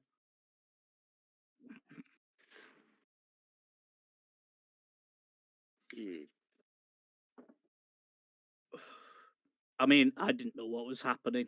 Everybody just turned green and threw up everywhere. I just thought they'd had too much, but it turns out that the beer was bad. So, but I doubt it was somebody trying to poison me. You don't do that in big things like that. If you want to get somebody, you get somebody. You know, You don't poison everybody. What? I have this vague memory of someone, Colwyn, saying you don't poison the drink, you poison the cup. But I don't remember when he said it, which is weird because I know I can picture him saying it, but I don't. For the life of me, I can't think where it is. Well, but I also have that this was a little while ago, I think. I remember him saying it. I can't remember when exactly, but I do remember him saying it. I also have this yearning to go to a pub tonight. I don't know. It's weird that I want to go, but I don't. Bah, screw it. We'll go for a beer later. I'll introduce you to an interesting gentleman. And you can sample some interesting ales. How about that? Why do I get the feeling I'm going to be curing myself of alcohol poisoning tonight? It's a possibility. And if not, I can always carry you back home anyway. Don't worry about it. I'll get you home afterwards. Sounds like a good idea to me. But then, it's always a good idea to me. Oh, and I have promised Jadis, by the way, that we've not to take any of the dancers with us. I'm not allowed to get them drunk. After what happened last time, yeah. I think it's probably a good idea, if I'm being honest. I mean, I don't know why she said it to me particularly. I wasn't on the barge. But, hey. As a mental note, the meeting was at the Sans Regret this afternoon. So we may have missed it. What meeting at the Sans Regret? Out of character. Oh. From the notes, when we were talking to the poison to Singe. Right. Singe said they're meeting someone at the Sans Regret this afternoon. Someone outside of the Shadowed Hand. Mm-hmm. That could have been anybody, to be fair. And we were at the Sans Regret in the afternoon. I was doing the drink competition, and then we went in and talked to Jack and Kitty. So I'm just wondering if they met up with one of them. They didn't say, but you know. But they didn't mention it, so perhaps not. But we didn't see anything while we were there. And to be quite honest, I'd completely forgotten about that. Yeah, I knew it was sometime today, but I didn't realize it was the afternoon, which is somewhat past us by now, so... Ash, are we at the evening sort of time? Give me a sec, man. I've been only half listening, sorting another thing out in the background. Fair. Because I've had very little agency. Sorry. It's been a character thing where I've had very little agency, but I'd say that it is moving in the Tanya and Colin are there by now. Mm-hmm. Yep. Okay. Thing is we've just gone past. I'm assuming it was. Sorry, I got distracted by a thing I had to do. DM being there. Yeah. Very character related. Yeah, no and problem. Character development. Not a problem. I was half listening. It just you guys were just catching up on what had happened between that you weren't aware of. Yeah, and nothing really piqued me as needing my attention as such. Yeah, well, right at the end there, we were just saying out of character that there was supposed to be a meeting between the Shadow Hand and other people going off at the Sans Regret. At the Sans Regret, yes. In the afternoon, but it could have been late afternoon, so we might have our dinner and go back there. But I don't know when that was supposed to be. I mean, I'm taking Varis back to the Sans Regret anyway. So you guys,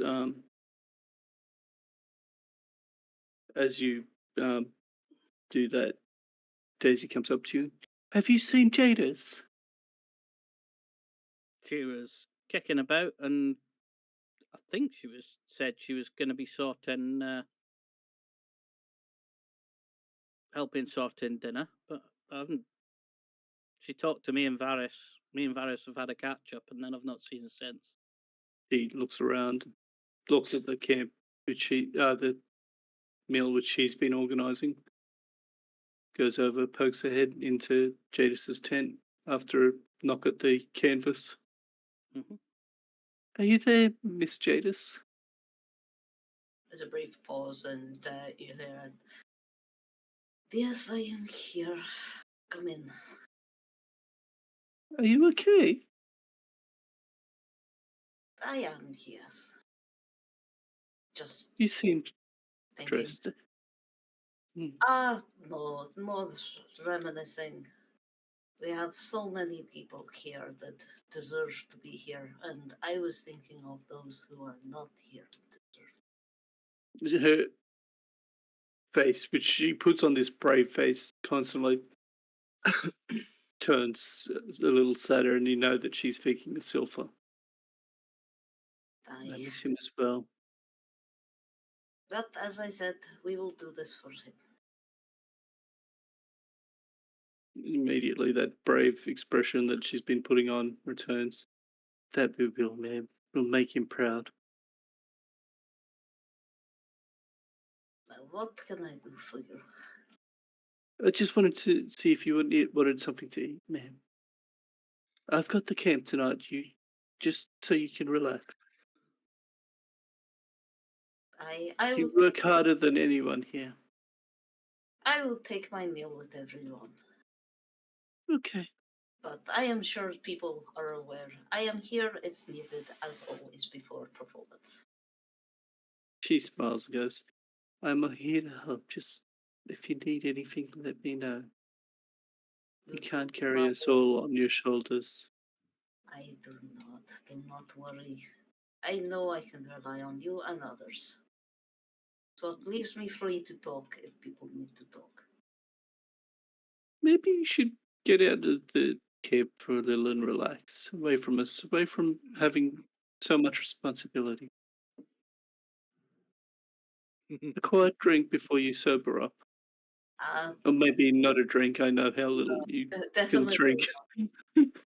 Maybe a quiet meal with your friend, away from trouble and the weight of your responsibility. Try to get me out of here. What is it? I'm trying to give you a moment of respite without having to feel the weight of responsibility to everyone here. A moment to yourself. Jay just gives a kind of throaty chuckle. Honestly, I am fine. I enjoy this. This helps me relax. Gives you a hug. Hug back and squeeze. She pauses a moment, looks at you, looks at your arm, raises an eyebrow. As I said, he will be with us. She gives you a quiet, shy little smile. I'm glad. And she leaves you in the tent. Colwyn, Tanya, you come in, see Varis and Gelder having a good old gas bag. Tanya will most likely head over towards her own tent area and start tinkering. Okay. Colin, what's your plan?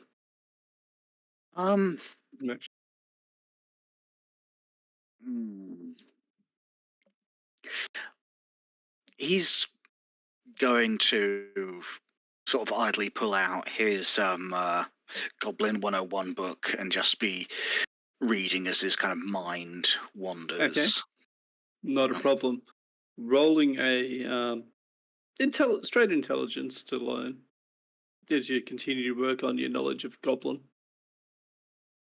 12, not too bad. Okay, so you make a little bit more progress, learning a little bit more. You're certainly far from fluent or able to converse in it, but you're starting to get a gist of it as you translate more of it. It's going to take you a fair while, but you're getting there. You're making progress. Mhm. Tenya, tinkering check. Yes. Fortunately, you've got no advantage. Mm. You've come down in the world of laboratories or workshop. Well, it's my makeshift mobile studio for now. Mhm. So that will be +3. So that's a 13, 14, 15, 16. You look at the material you've got. You, Grimace, really need a forge to work on this. To get the mold, to get the frame. You need to build. If you can either try to hammer it into shape or set it in a mold, but either way, you need a forge to melt it down and shape it. Start shaping the frame. So she starts working, tinkering a bit. Something slips. Damn it! I broke a nail.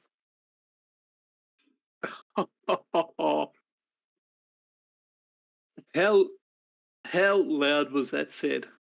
You probably wouldn't have Eh, heard anyone who would have stood near to the tent would have heard it. What's your passive perception there, guys? I might know what's going to happen next. This could be very funny. 13. 14. Golden 13. hears it. And Vanny is Fanny ridiculous. definitely hears it. Sitting there with the dancers having dinner. Varis, Colwyn, in the pause in your conversation, you hear very softly, "A broken nail." It's more like, damn it! It I just broke a nail." carries in this momentary lull in conversation. She's basically hit her thumb with a hammer. Varis breaks out in laughter and starts walking over to her. Starts walking over towards her. Jadis has just sort of like kind of paused mid-bite. She like kind of got this spoon hanging kind of just on the way to her mouth, and kind of the stew plops off back into the bowl. Of course, Golden no idea what. Well, he does actually. He was there for it. I was there for it. Colwyn was there for it. Hang on. Yeah. No, Golda is actually snorting stew out of his nose at the moment. There we go. He's just got the irony, and he's just gone. He's completely gone. Mucus covered chunk kind of just flies back into his bowl.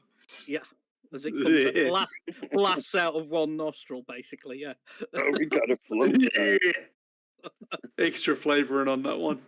Yeah, he wouldn't care, but I mean, Yeah, you got a float. Stirs it back in, bit of extra flavour. Screw it.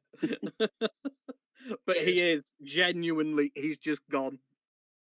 Jadis puts her spoon back in her bowl and just sort of kind of gently sets it down on the ground.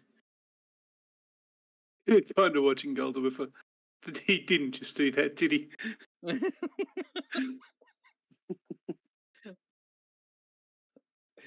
Probably in slight disgust, but.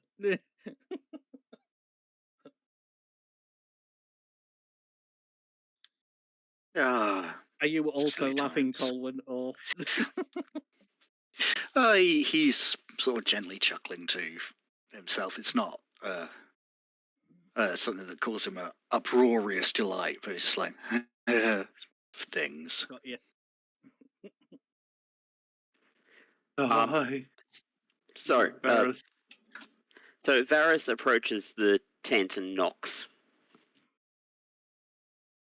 She's there. She's not responding. She doesn't know who's knocking at him, but she's very focused on what she's doing. Like, Varis says with a big grin on his face. Are you there? Are you decent? Clink, clink, clink. Yeah. Varis comes in and says, "Someone insulted me today, but I managed to get some very wise words from multiple people, and we cannot be afraid to break nails." No, certainly not. I just broke one.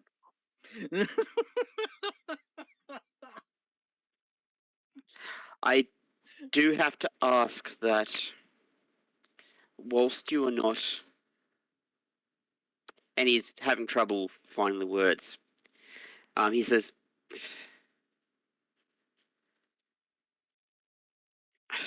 I have been taught to, I've always been taught to not take, to understand that strangers don't know me. And I've always been taught to understand that strangers don't know me. And that they say things that hurt. And they say things that hurt sometimes, not really meaning it. I must ask that in future that you maybe think before you speak in future, maybe a teeny bit, just to prevent us having blowouts in future, misunderstandings in future. I'm terribly sorry, but I'm a little confused to what you're offended by.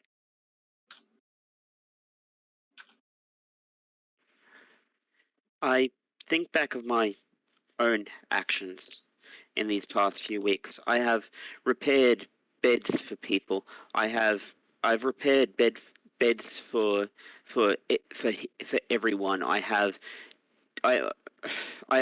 gone and done things, and I've never sent back a meal. I've never complained about accommodations. I've never really complained full stop up until now, and you accused me of being something that I feel I'm not this morning. It insulted me, and it's one thing, and it is one thing when it comes from people who don't know me, but it hurts. Sorry, again. How? What did I accuse you of? Actually, you said he's afraid to break a nail when I refused to enter the tournament. Yeah, I thought maybe you were afraid to enter the tournament. I haven't accused you of anything other than maybe thought you chickened out. I wasn't even out of your character or anything. Be aware of the power of your words. It seems like you did. That's all. Have a good night. And don't be afraid to break nails. It's how we know who we are. I'm not. I keep tinkering. If I were afraid, I wouldn't do this. Don't keep your nose raised too high. It might crash into something. Good night. Dear. God, we've got another buddy Renan buddy Titus situation growing. Yeah, pretty much. You know it coming through, Tris. Make sure you're on the right button. Sorry. Yeah. Varis takes a deep breath in at this latest words and then just like shakes his shoulders a little bit and walks off, as if he's like going through it and saying, "Nope, she does not mean this. She is just being her. She does not mean it." Yeah. With Jadis's passive perception, has she heard this? The entire thing. She's sort of like kind of watching the direction of where Varis is going to come out of the tent.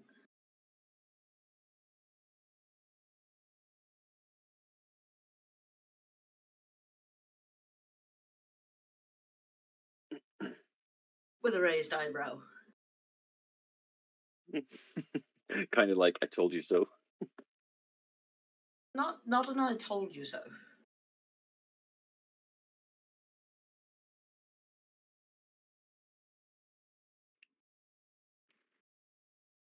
That's a good job Tanya hasn't insulted Golda, really. Although it's hearing, because Because do you see Varis's reaction as he walks out, like trying to calm himself? Insight from the both of you against each other, because you'd notice her staring at you with that raised eyebrow to read what's there. 15. No, 20. I'd say that's a fairly decent read from both of you on each other. She's going to pat the bench next to her. Varis is. You can see that Varis is trying to let this go. Mm-hmm. And you do see that by the time he gets his way over to you, he has calmed down. Like I said, she's patting the bench next to her. Varis Varis walks over to the communal food, grabs a bowl, and joins Jadis. Take what she says to heart. Remember what I said. Words are useless right now. It will be actions when the time is right. The more you push, the more wall goes up. Relax. Let it rest. As I said, I understand your wisdom, but if you were wearing armor which was stabbing and bleeding you day in, day out, you would do something about it. You at least say something to do something about it and not let it stab you day in, day out, right? Is it actually stabbing you? Are you Her actually bleeding? words. She needs to learn that her words have power. Her words have the power of daggers sometimes. And I'm sure she will in time. But let me ask you this. Why do her words matter so much to you? Why hers? Not the words, why hers? Is she truly that important to you that these are daggers? Or is she someone that you have barely met and the words are as leaves on a breeze?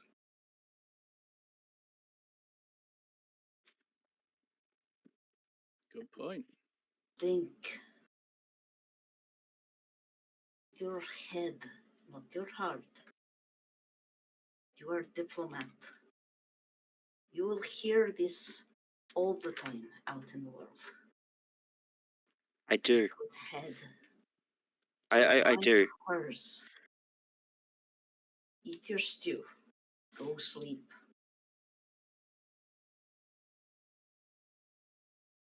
Ting, ting, ting, ting, ting, ting, ting, ting.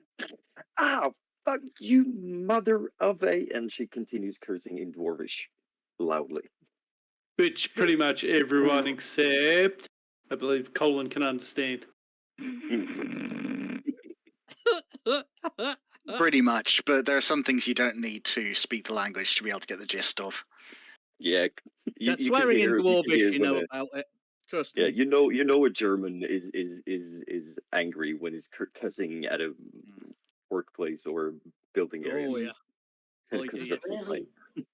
She has a really dirty mouth. I may need to find soap. That is not right for a young woman. Oh God, please role play that. I was going to call a session there, but please role play that. Golda he's had to put down his stew, and he's actually fallen off the bench, rolling about, laughing his ass off. She looks at Golda. You do not encourage her.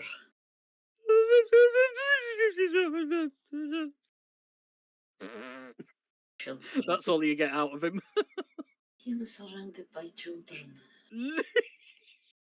Golda laughs harder.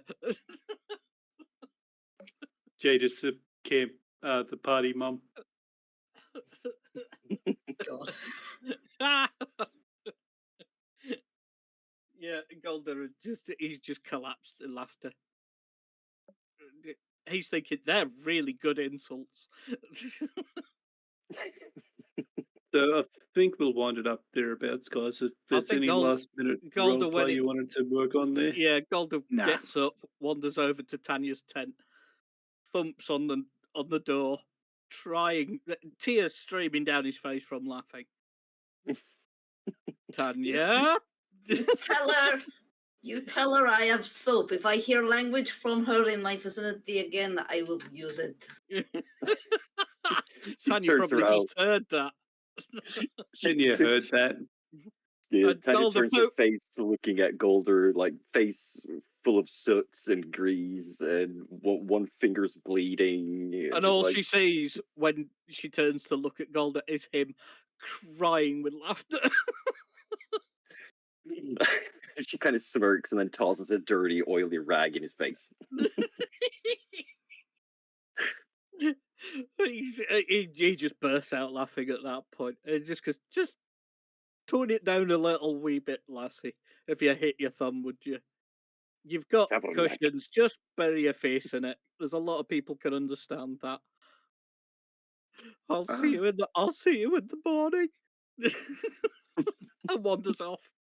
Jay just looks at some of the younger party members. Well, not young party members, but dance troupe, and kind of glares at them.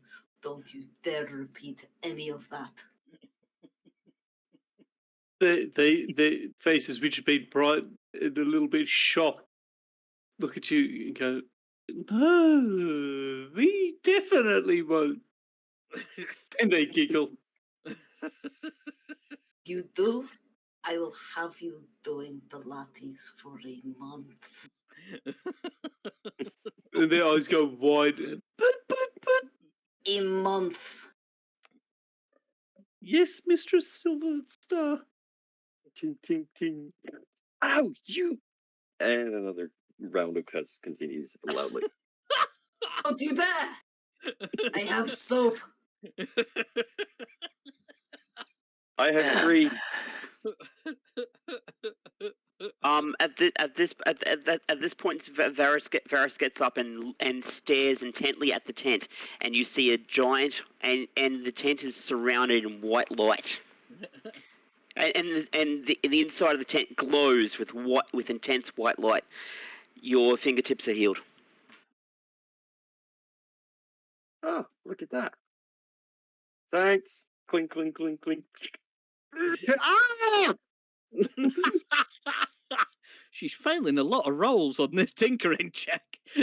She had some pretty abysmal rolls on a tinkering check, to be honest. That's why it's so cold. There's no shame in calling it a night. And on that note, ladies and gentlemen, I'm going down the pub. Who fancies a pint? Varis! All the dancers. Oh, by the way, dancers, this does not apply to you. Daisy is just glaring at them and daring them to say anything other than no. Right. Varis. As far as let's go down the pub thing goes, Varis suddenly looks confused and conflicted about this. Come on.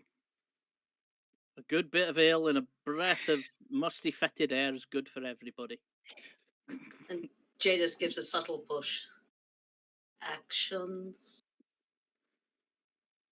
I am to meet someone here tonight. Really? I'm sorry, my friend, but I'm to meet someone here tonight. Unless there has been a message saying that my meeting has been cancelled, I am to meet someone here tonight. Ah. As you're saying this, a figure walks into the light. Sorry, I'm late there. You look up to see Tamand. I just popped by to have a quick meal and then I'm off again. Yeah, Master Tamand. Good to see you. Do you fancy an ale? Not for me. I don't partake. Ah. Oh, of course. You're training, eh? My body is a temple, sir. So is mine. Yes, to the gods of ale. Well, aye. Your body's a brewery. No, I'm a brewery. Yeah. He is actually a brewer. Just as a note, Varis, I remember that he was coming here, but I have no idea what it was about, just because of how much else has gone on. Tamond was here to find out about the assassination attempt on That's Carrick a couple right. months ago. He Yeah, quickly of sits course. down near you and Jadis, asks if he might grab a bite of the food stew. His nose twitching as he smells it. Yeah, I look And at. it smells amazing. Awesome. Just out of character, Varis says Tamond, exactly what is the passphrase I told you I must tell the guards if I were to approach the keep. He leans forward and Alvin, he gives you the password. He shouldn't know it. I didn't tell him it. Yes, but Do your uncle did. Yeah, your uncle. You remember that told he me. went up to your uncle immediately after. Yeah. All right, yeah, all right. Well, in that case, Varis says, very well, Tamond. Allow me to tell you what happened a couple months back. And I turn to Colwyn at this point and just go, Colwyn, you fancy a pint? Under normal circumstances, yes, but I've got to keep everything clear for the big race. God only knows what people are going to be getting up to undermine us. It's a couple of days away, though, isn't it? I was thinking we might nip back to the pub and say hello to that orc. I never met that man before in my life. And just puts book up. It's just like, you weren't the guy who's getting picked up by him and could have been turned into a squeeze toy. Tube of toothpaste. Janice, do you fancy a beer? No, my friend. Not before performance. Right. We'll have Fun, to have yeah. one afterwards. And Fun, kind of. Golder sticks his head back in Tanya's tent and just goes, you fancy an ale? Or are you too busy tinkering? Oh, I need to get this ready. And as she says that, she rushes past him and rushes up to Colwyn, kneels down, and takes out like a measuring band and measures his waist and like tush area. to the confusion of Colwyn. No, he figures it. Oh, not too handsy. Ooh, Colwyn. natural 20. Yep, perfect. Saddle is going to be flawless. Awesome. You're riding in style and comfort, Colwyn. Which is what you want on anything that requires a saddle. Yeah. Yep. Don't remind me.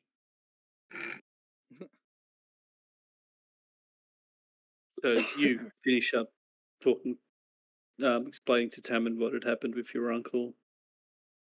And he nods. Troubled time. I wonder if this is more of the same, more of these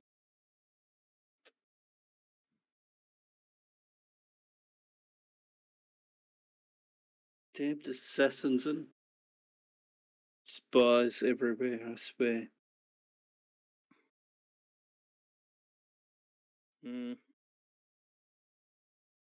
Everyone's more than what they seem half the time.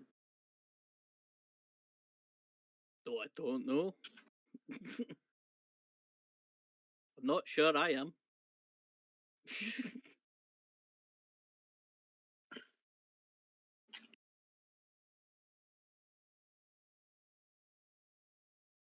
Anyway, have you all done there? Because if you have, I'm taking Master Varis here to sample some very interesting ales.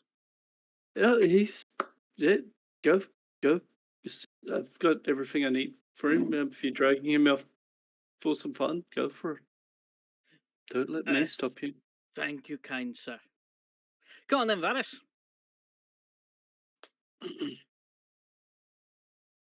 Have you got your spell ready? Yeah. Don't spill on your shirt.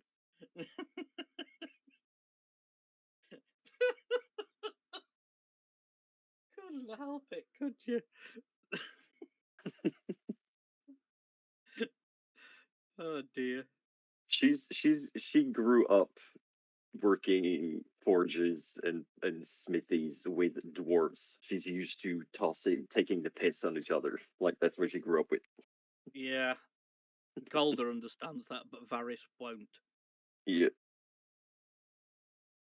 But you never know. While we're out drinking, Varis can explain what a dwarven forge is like.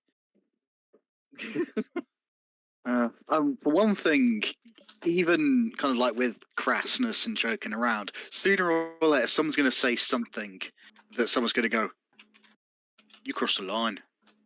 No, that's not okay. Except in less polite language than that.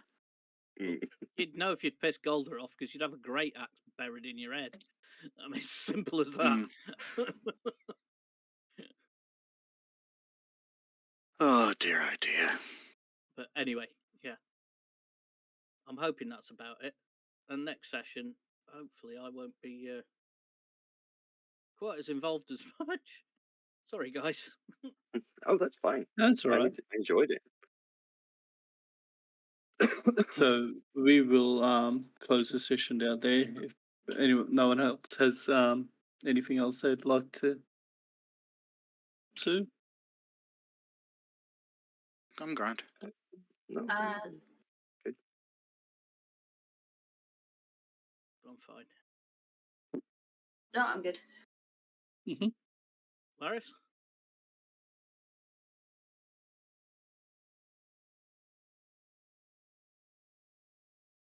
You there, Dad? You're pressing the wrong button again, Tris. That button there should be keyed for it, but it's not. There we Will go. not work for some reason. I'm all good. Excellent.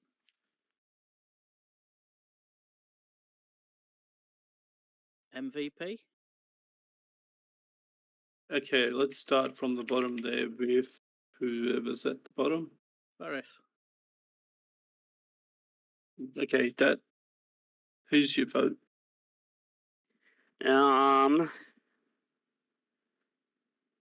Jadis gets an honourable mention for being the strong mother type. Camp mum. Party mum.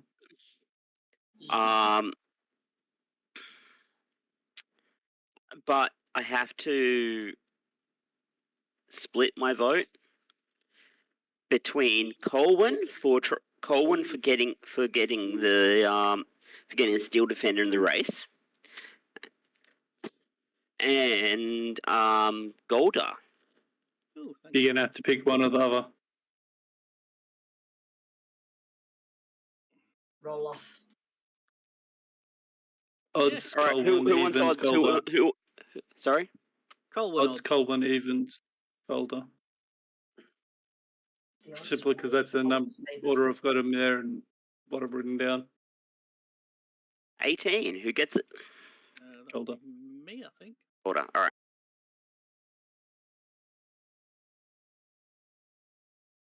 Golda. My next Who do you one like for I it? thought it was Tanya. Tanya? No, I'm looking at. Oh, going from the bottom. Shit, yeah, no, never mind. Tanya. It's been a long buddy session, It and really has, yeah. I'm starting to wind down from it.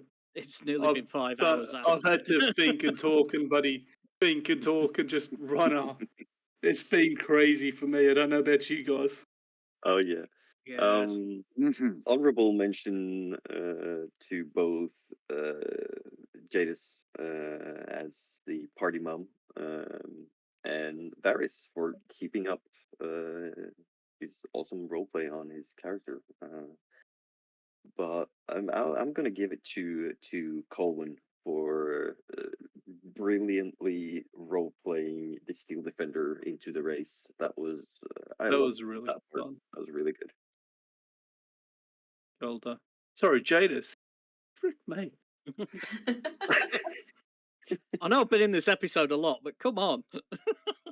No, I copied and pasted my list of names here from last session, and she wasn't here. Ah, And that's what I was going off rather than the actual voice chat. oh dear. Jada, who's got you? I am honestly. I'm going to give it to Varis. Yeah.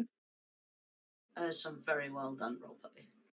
Oh yeah, he just did the prissy really offended more than he should have been. Sort of. He's got knowledge, but he doesn't have experience. Really, it's despite his age. Sorry, Fetty, I talked over you. Yeah, I was just going to say, it's sort of like kind of proving the point without actually sort of like kind of saying anything. No,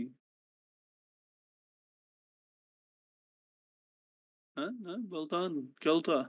Who's got it for you, man? It is actually you this time. It is actually me. Yeah.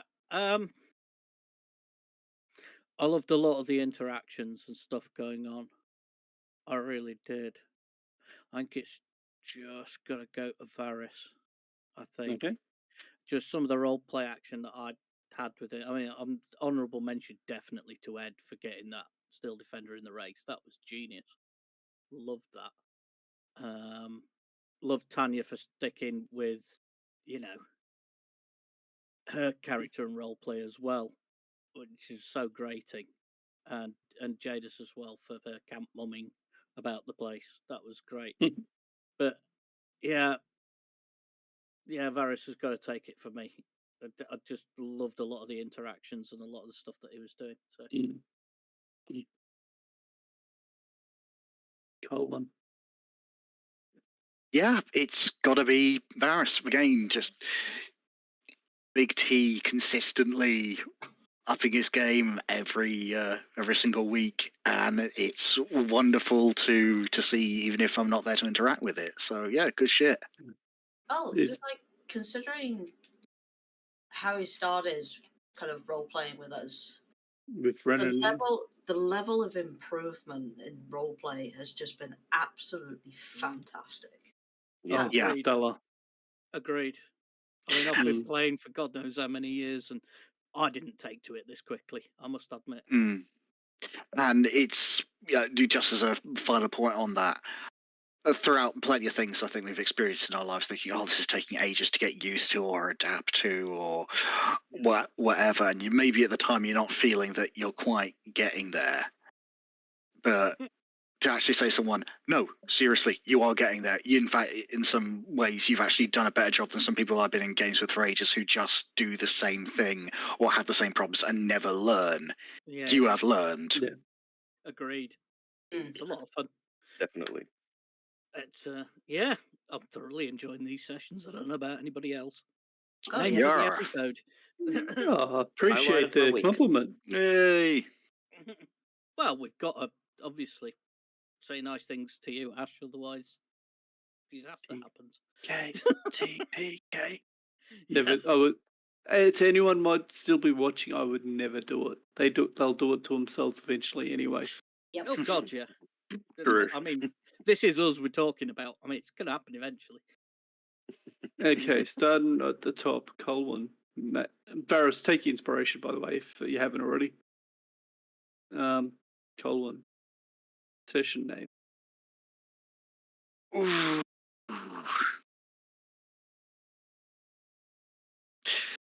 That's tricky because there's a lot of kind of things kind of bouncing around.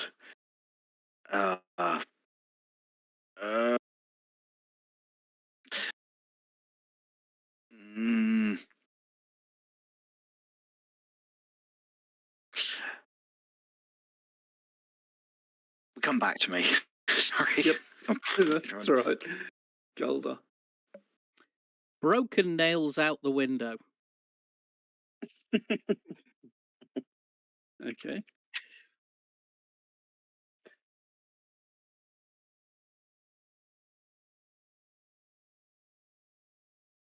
Jadis? Jadis. Of dogs and defenestration. I like that one. Yeah, seconded. Yeah, actually, heard yeah, it. miles better than mine. Screw it. Okay, Tanya, No, Danny already said it. jumping on it. Okay, Varis, confirming. The fall, is going to be the fall of Julicent Varis. I quite like that too. That's also really good. Yeah. No. Quick run through again. What are we thinking? Dogs or fall? Dogs for me. Yeah, I think Dogs and so. defenestration's got to be. I think that fits our style a bit better. Yeah. Yes, I like The that. tongue in cheek. I like both of those, if I'm being absolutely honest, but I think the dogs one just pips it. All right, thank you very much for anyone who joined us on this stream. Apologies for when it dropped out earlier.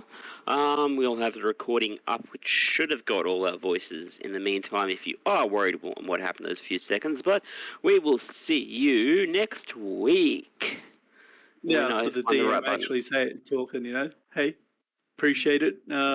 Thanks for watching. And Bye. Yeah, it was a bit of a talky session, and thanks for sticking with us if you did. Plenty of development, plenty of people throwing themselves out of windows, and I hope you enjoyed as much as everybody here did. Always. Hopefully we'll all be back on board next week.